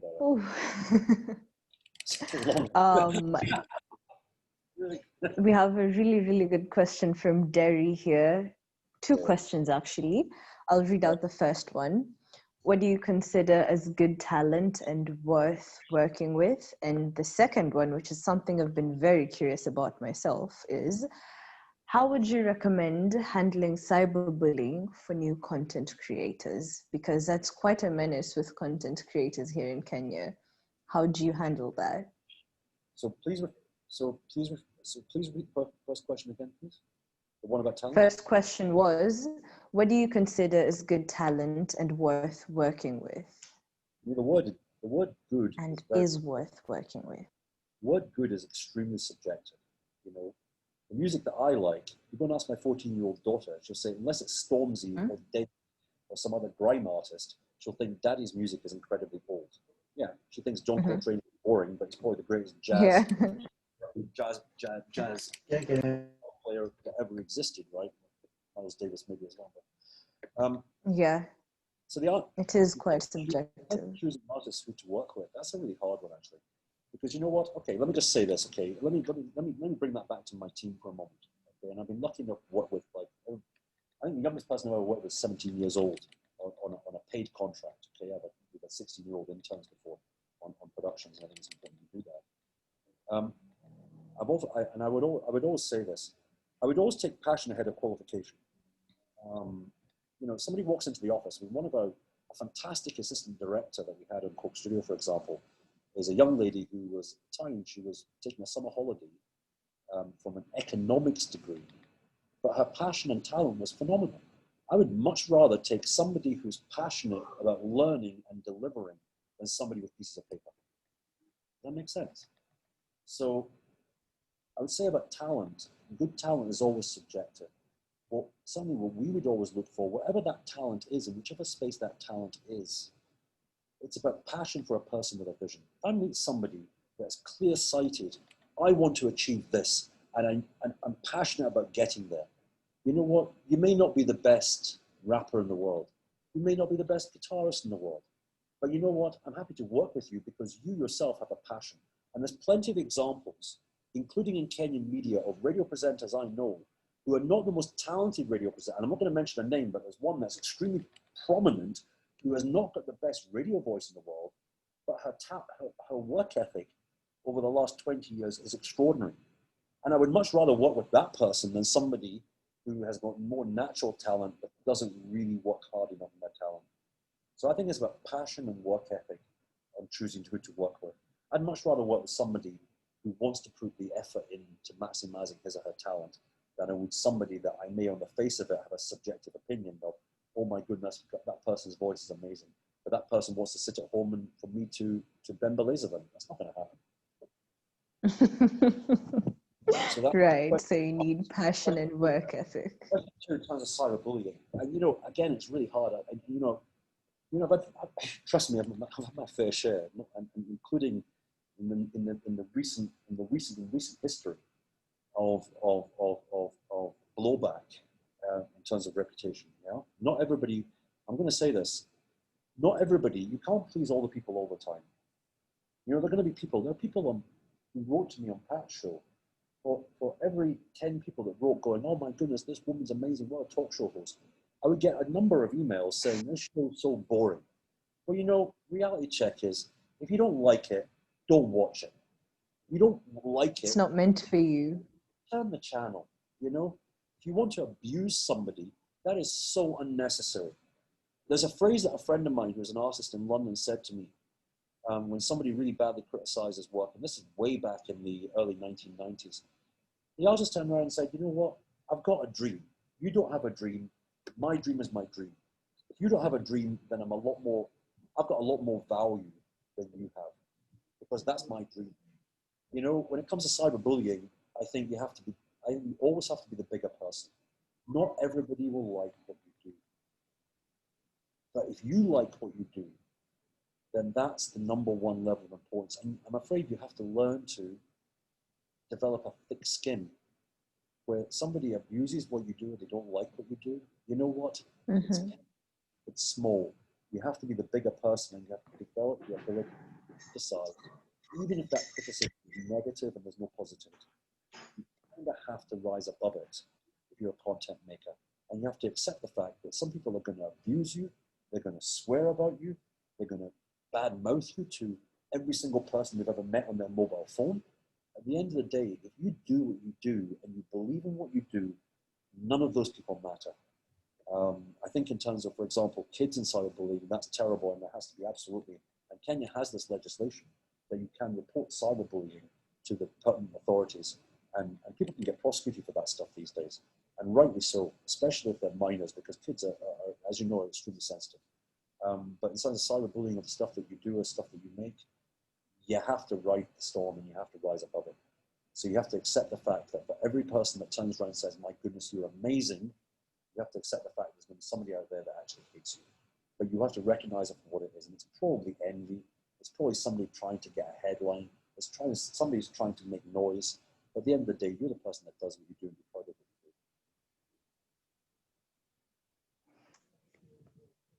you do. Thank you for that, David. Can you hear me? Yes. Hello? Oh, thank you for that, David.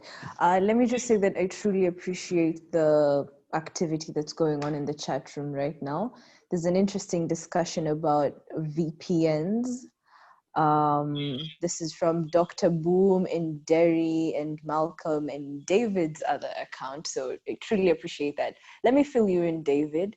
Dr. Boom, let's see, where I lost that question. Yeah, I found it. Dr. Boom said that wanted to know that when it comes to streaming, how can one access the likes of Spotify, iTunes, and such from Africa? And he did get a response from Derry, who talked about the use of VPNs. You have to get a VPN. Sorry? You have to get a VPN. Yeah, Derry talked about VPNs. Thank you. What do you have any that you could recommend, David?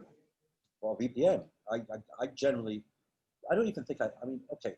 Can I at my age and be a Luddite for a minute? Yeah. A Luddite for a minute. I mean, I don't use VPNs, right? I mean, I watch what I watch, but I don't use a VPN. No, I hear you, and I agree. When I go to London and hang out with my kind of friends in London, they all bang about Spotify, this wonderful Spotify or Spotify Premium or whatever. And I'm just like, really? I wish I could have Spotify. And they're like, why don't you get a VPN? I just never made the effort. I think there's a VPN. I can't remember. I looked at it last week. Apparently, number one VPN in the world. You can actually get a free version of that. But for the life of me, I can't remember the name. But yeah, VPN gives you masks your IP address, so you move on.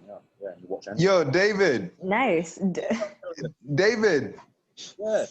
Your other ghost account says you should read the comments. Please read the chats. David says your other account. Your ghost self. Oh, really? I've got a ghost self. I love that. Okay, I'm famous. I've got, which VPNs do Kenyan use, Derry? I've only heard of NordVPN. So NordVPN is the one that I looked at last week. And I was going to play with it. Then I couldn't work out how to install it, so I'm not even going to bother. And it's probably going to eat my bandwidth anyway. So who else is in this? There's no video without dislikes on YouTube, except the one with very few views. That's very true. You know, I'd rather, you know, I went to one of the videos that we made about 5 years ago and put on YouTube, and it had about it was like 150,000 likes and 6 dislikes. My first question was, as a content producer, who are those people that disliked?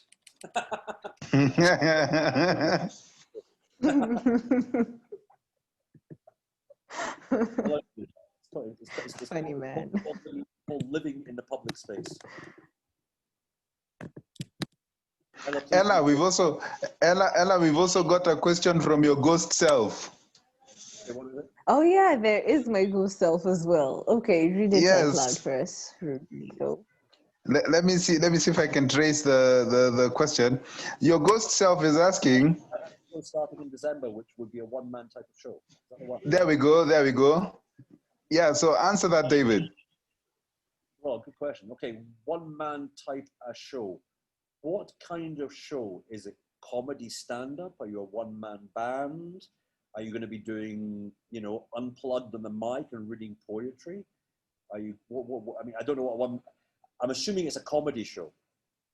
Because kind of that's I highly suspect the ghost version of Ella is typing right now. Yeah.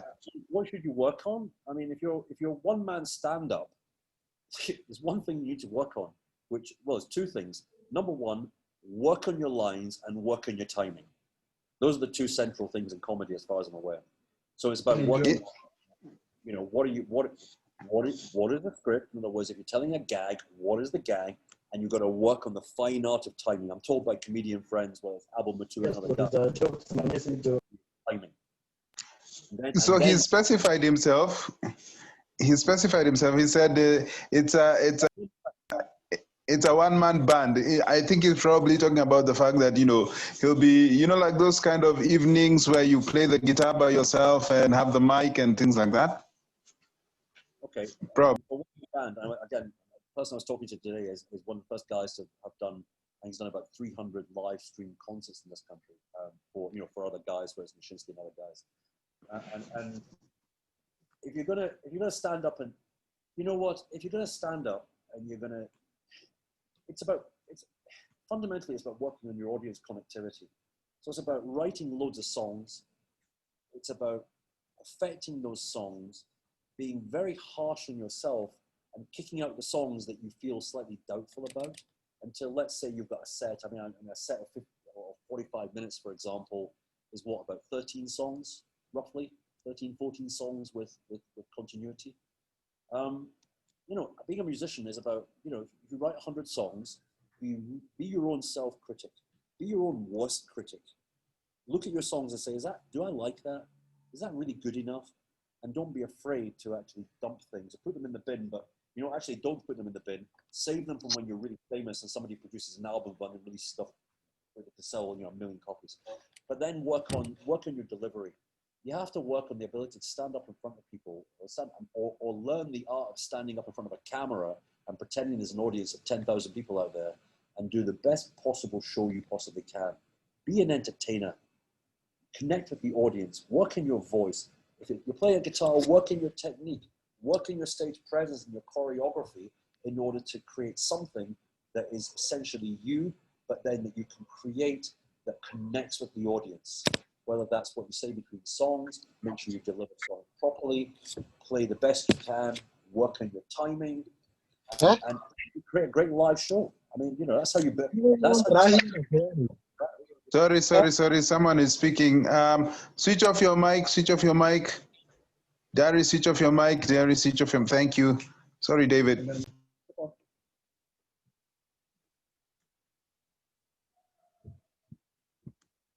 Right, you were saying something, Sanders. Sorry, man.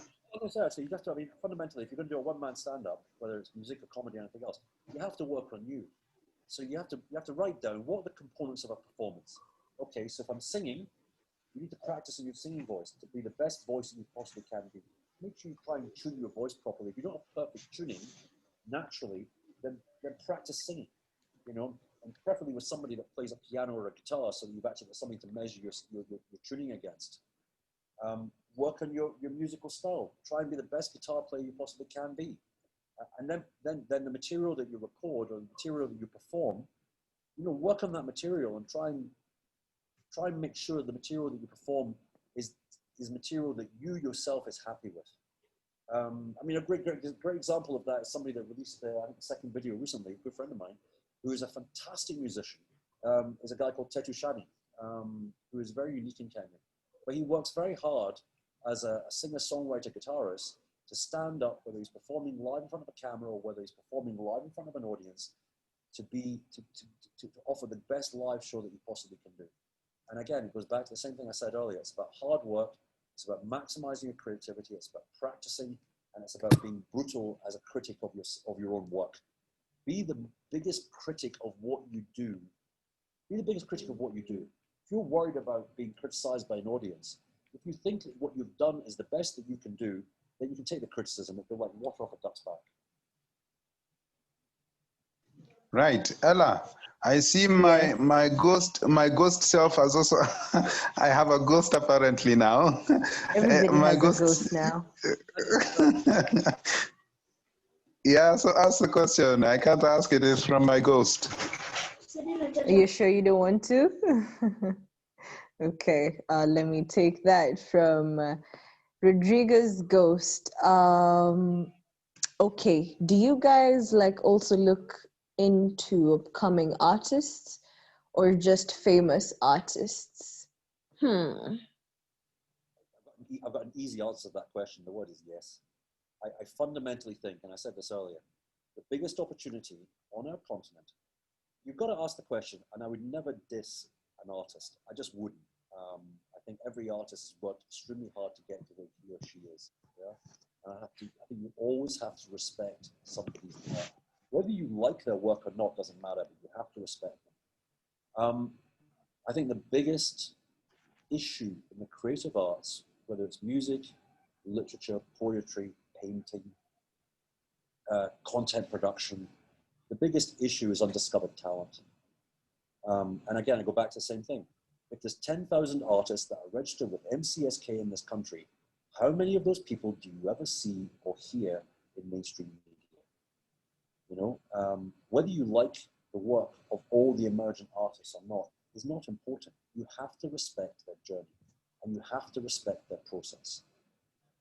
I as a content maker, and I've spent a long time in front of this computer I'm talking to you on now, is writing out what can I get money for that really drives the agenda for emergent artists. The project I'm working with, the client that I'm working with at the moment, we've had a conversation about, you know, which videos do we select? And as much as the client is very keen on me signing up, you know, getting, you know, whether it's Nishinsky or whether it's, you know, I don't know, Benagitu or whether it's Kaka or Femi or Timmy or whoever the hell it is, right?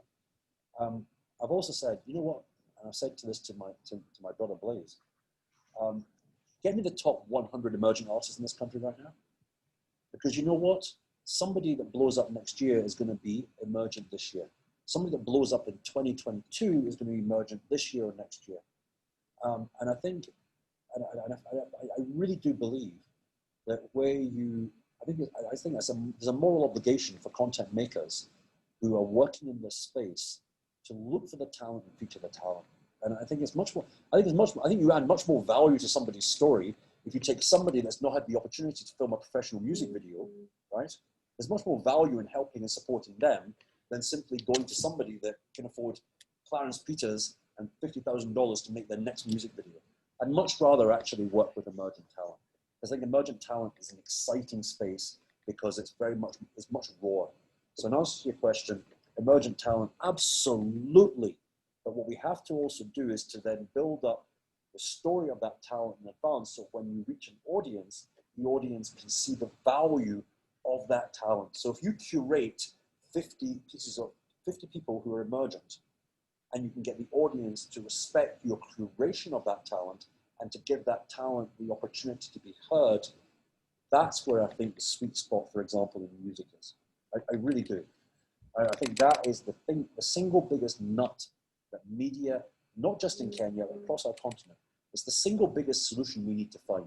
How do we find a space which is democratic, which identifies, if, for example, the next great producer is from Nyeri and could be a worldwide superstar. I'll tell you what, take somebody like Diplo. Let me use that as an example. Diplo comes to Kenya on a regular basis. Before he was massive, Diplo would come to Kenya and do DJ sets at Kenya Nights and other places, yeah? And nobody really heard of the guy. It was just some European dude who used to come to Kenya and DJ, right? Now Diplo's now producing Jay-Z, for goodness sake, you know? I wanted to meet Diplo, not when he's producing Jay-Z. I want to meet Diplo before anybody knows his name. That is the exciting space to spend time, I think. That's the secret right there. Completely. Yeah. Ella, do we have any more questions? I have before you ask the question, I have one from someone who sent me privately. She says she's the, we talked about her. She's the current winner of the social media category of it's an online competition. It's an online singing competition going on, David. It's called Africa Online Vocalists, and it's all about celebrating the culture of African talent and the kind of things that are going on in Africa and being able to sing them out.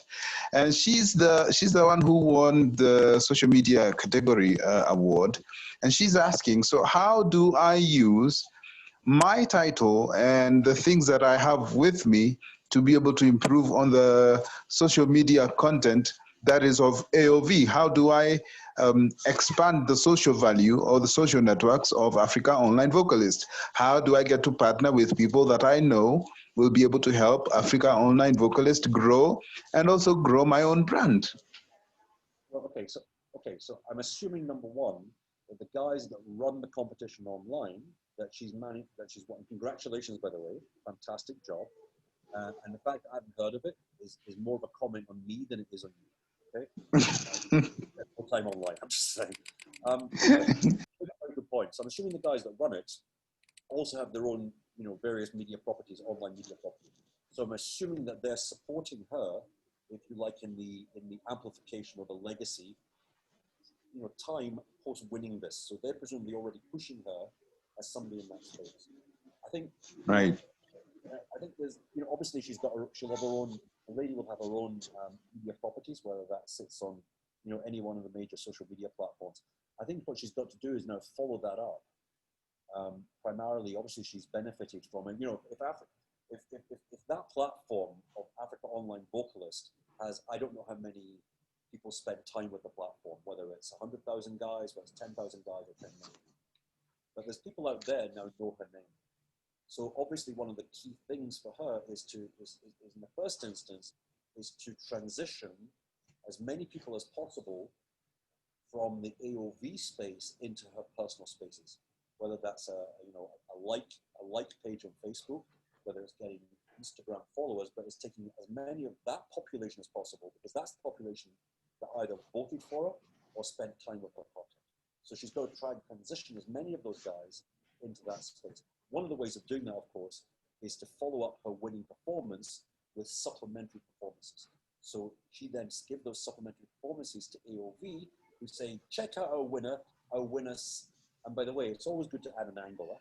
It's always good to add an angle. Right? I'm going to say this because Diamond, our brother Diamond Platinums from Tanzania, has been doing this in 2012. If anybody has watched the video of Diamond closing down a street in Rwanda with 50,000 people, I know the story of that video, by the way, back in 2013. But you've got to find an angle. So let's say, for example, our young lady pops into a shopping center in Nairobi, whether it's TRM or any one of those shopping centers, and she just starts singing. And somebody films that, whether it's on a phone or a camera, it does not matter. And she just starts singing, almost like a flash mob. Yeah. So she stands outside a Carrefour or some place where there's a lot of people. I'll tell you where she could do it. And maybe, I don't know if this is busy now, but the obvious place to do it is either railway or do it at Kencom House at 5 o'clock in the evening when people are going home. And she just starts singing. Nice. And somebody films that angle. So in other words, she just stands there, nobody's expecting it, and she uses a talent and she's saying a song. Somebody film that, put it on her social media, whether you're using an online platform to embed and repost. What you do is you find an angle. And let's say all of a sudden, all the people standing around pay attention to her and they're all cheering at the end. That is a very positive piece of content. And she's got to follow up what she's achieved on AOV with a consistent approach to, that consistent approach might be a narrative of watch our AOV winner sing in the most unlikely places. Go and film one video a week and publish that on AOV, at her own social media spaces, and of course do all the right things. SEO, tag, new African talent, tag, in order to both transition the population, but then to attract everybody, obviously the thing that people do on Instagram, which is attract everybody that's interested in hashtag talent, all of a sudden to watch that video. What Malcolm will creating tipping points. So if it's watch AOV winner XYZ singing in the most unlikely places possible, that's a pretty good angle. But people don't generally do that. People don't sing in their front room or they sing in a studio or something. You know what? Go and sing in the middle of a roundabout and see what happens. And film it. And when everybody stops and they're going nuts and you're creating a sensation, all of a sudden you'll start finding your social media numbers doing that and your engagement level growing at a similar level. That would be my right.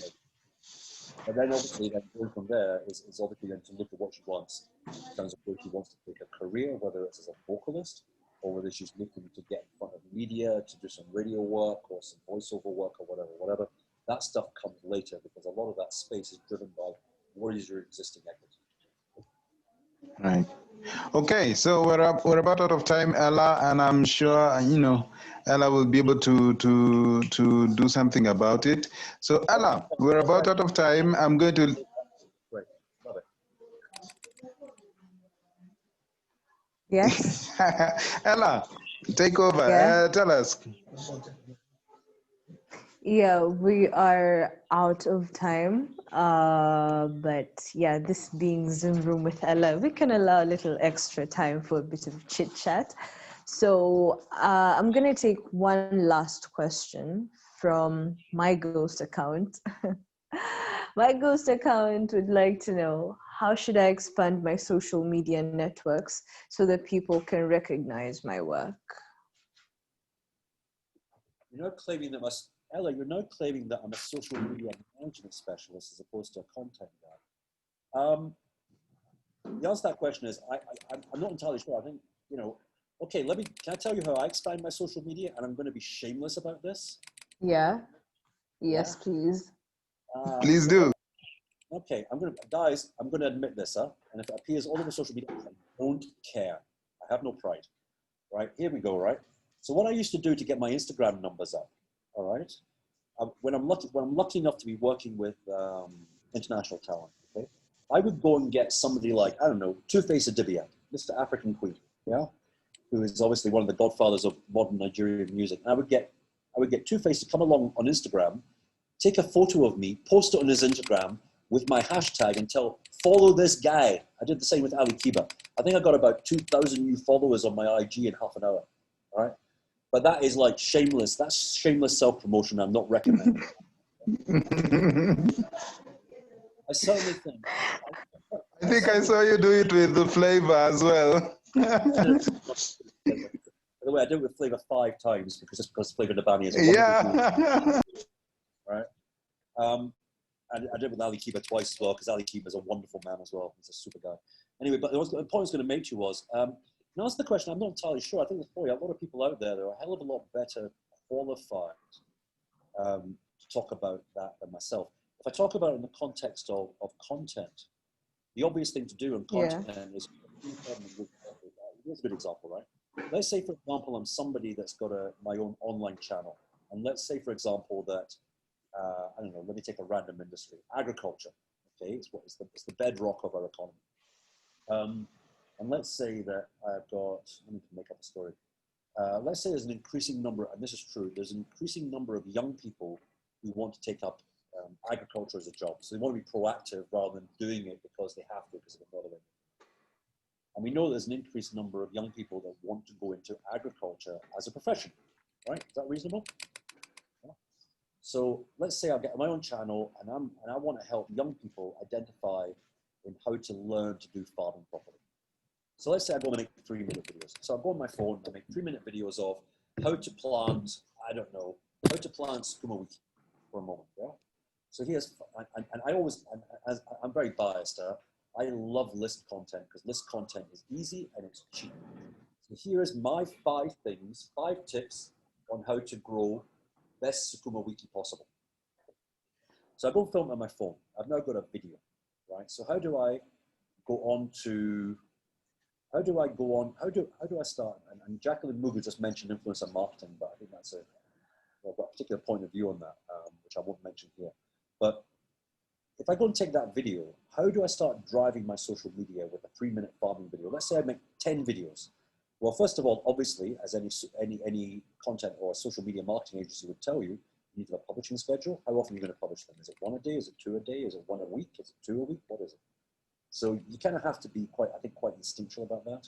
What I would say is what you do is you go and follow as many people and as many groups that might be vaguely relevant to African farming or Kenyan farming or African youth entrepreneurship. And I would be reposting my video everywhere and say, you want more, come and follow me. So as a content marketer, I would always be looking to build, if you like, horizontal relationships where I'm maxing out the number of people on the maximum number of platforms that see my content.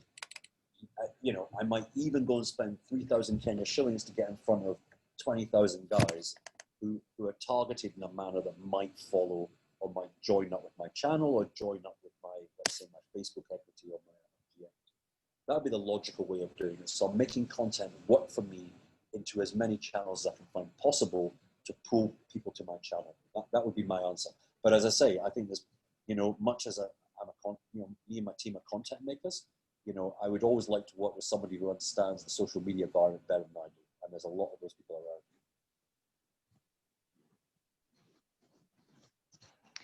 Right, thank you. I certainly know how I'm going to go about it. So thank you for that, David. And with that, I think it's safe to conclude the session now. It's been very productive. Thank you so much for agreeing to join us for today's session, especially on such short notice. But all is well that ends well. Thank you so much for joining us, David. Would you like to say any last words? I'd just say thank you for your time. I'm humbled, and it's been a real honor to join you. And it's great to see, can I just say, it's great to see young people being talk show hosts. I think it's a wonderful thing, and it's great to see you following your passion. Thank you. I'd just say to everybody watching, thank you very much indeed for your time on a Friday night. I'm humbled, honored, and I'm more than happy to answer any follow-up questions that come from you guys. More happy. Right. I'm getting so much love in the chat room. Thank you so much, guys, for sparing your time and joining us for this session. I hope you've gotten as much as I have from it. Thank you, Derry. Derry says it was awesome, much learned. Thank you, David. Thank you, Ella. Karibu sana, and I hope to see you guys next time. Rodrigo? Yeah, me just to say thank you. And, you know, before I put David on the spot, he knows I'll have to put him on the spot. But before I do, next time we're having Bien from Saudi Soul actually come and talk. That will be a special episode on Tuesday. Yeah, so that should be exciting. Yeah, I'm not sure. Can you guys hear me? Yes, you can. Of course you can. Yes, we I have can. Wi-Fi. Yay! Anyway. Next Tuesday, I hear Jacqueline is asking. Next Tuesday from 7:30 to 9 p.m. Ella? Yes. We're Yes, gonna from have 7:30. Bien. Bien from Saudi Soul come and speak, you know, and talk to us about him being in Saudi Soul and the whole history and, you know, Soul Generation Records and all the things. Of course, Zoom Room with Ella doing amazing things. Proud. I feel like a proud parent at this point. Yeah. Yeah. With that Thank being you for said, bringing us this far. yes, with that being said, David, I'm going to put you on the spot. Yeah. So here's the thing. David, I would like you, you know, of course, and we will talk about this and we'll follow it up. But I would really love it if you picked one of the students here who is a great singer, you know, great singer, great musician, whatever, and just mentor them for 2 weeks. I know 2 weeks with you is enough, right? So Fine. one person, I'm going to give you a bunch of names. And then from there, because I know there are people, there are singers here from Africa Online Vocalists, they're here. I know there are singers here from other places as well. I know, you know, Dr. Boom is here. I have Fancy. Actually, Fancy Nyanchama is logging in live from Iraq, you know, and I keep saying that because it's Wow. awesome. It is. Thank you, Fancy. I'm Yeah, also so, grateful. oh yeah, there she is. Fancy, say hi. Hi everyone. Sir David, thank you very much. We have learned a lot as well. I thank you so much for opening up and being an open book, for allowing us to learn. So we are very much grateful. We have learned a lot that maybe we couldn't have learned. Ella as well, thank you for having this, because we are getting more. So because knowledge is power and we can't get tired of learning. So we are very much grateful. Personally, I've learned a lot, and I hope that when I apply them, the result will be amazing. Right. Yeah. You So said it, Fancy. Karibu. exactly. So what I'm going to do, David, can you, is David still with us? I know he can run away. David. Oh, he's still here. Oh yeah, yeah. There he is. So here's what I'm going to do, David. I'm going to send you a few samples of a few people. Let me say 4. I'm going to send you 4 samples of 4 musicians that I know are worth listening to. And then from those 4, you're going to choose one that you're going to take maybe for 2 weeks. Is that okay? Fine. And am I allowed to bring in my brother Buddha Blaze as well to listen? Yeah, definitely, man. Definitely. You bring as many people as you want. Sorry, I didn't catch that. Blaze is the guy that knows more about artist management, certainly than I. He knows more about artist management in his little finger than I will ever do. I've got to say that. Oh, no problem. And you know, I got you. Easy bit to Tazoya. Speaking of which, I'll do. Can I do this? Send them through to me, right? And go through them, and I will give hopefully positive feedback on everybody. Then he and I will have a listen, and we'll work out a plan for 2 weeks and see what we can do, and just assess that person, meet them, find out what they want to achieve, where they want to get to, and then we'll see. We'll develop a little plan of action. Does that work? And then we'll execute. Works. That works perfectly fine. I'm sure you know they're here and everybody has heard what we're saying. So yeah, I'll get you some samples, and of course Ella will be here to help me, and we'll follow up on that.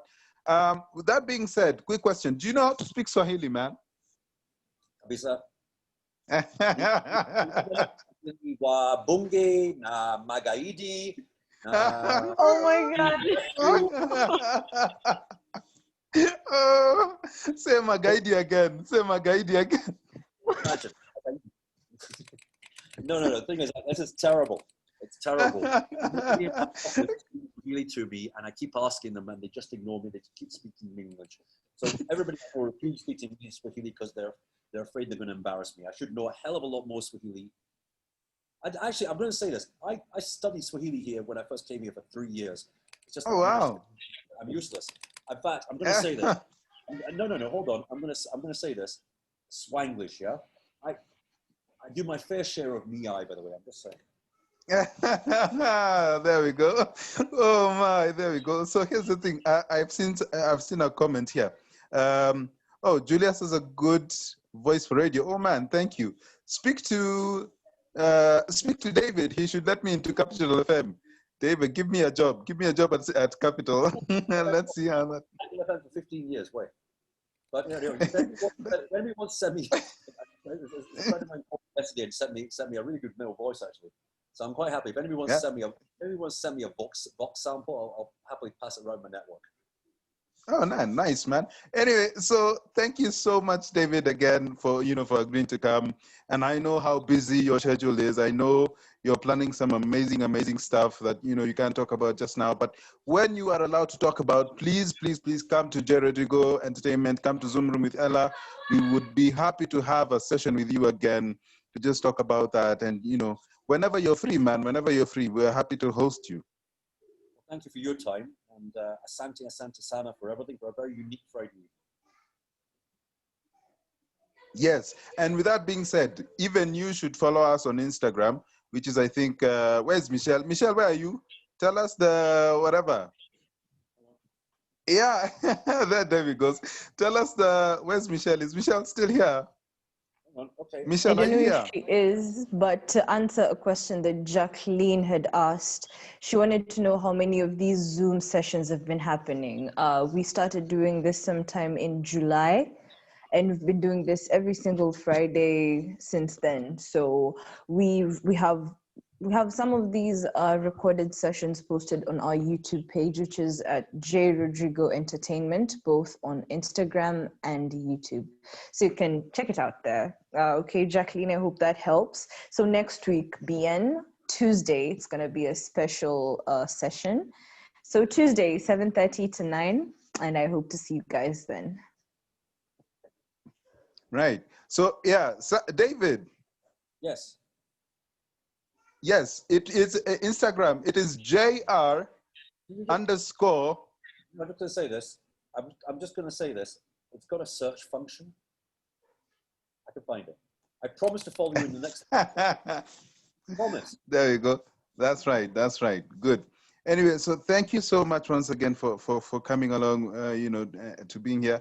Again, thank you also to Ellah for being amazing and hosting this. After being on Tuesday, we're gonna have Judge Philip Fila. Yeah, the director of Red Fourth Chorus is coming on Friday as well. So yeah, thank you so much, guys, for coming. Thank you, David. Thank you to everyone who's joined us. Thank you to all of us. Yeah. See you next time, man. All right. Good night, guys. Have a good one. Good night.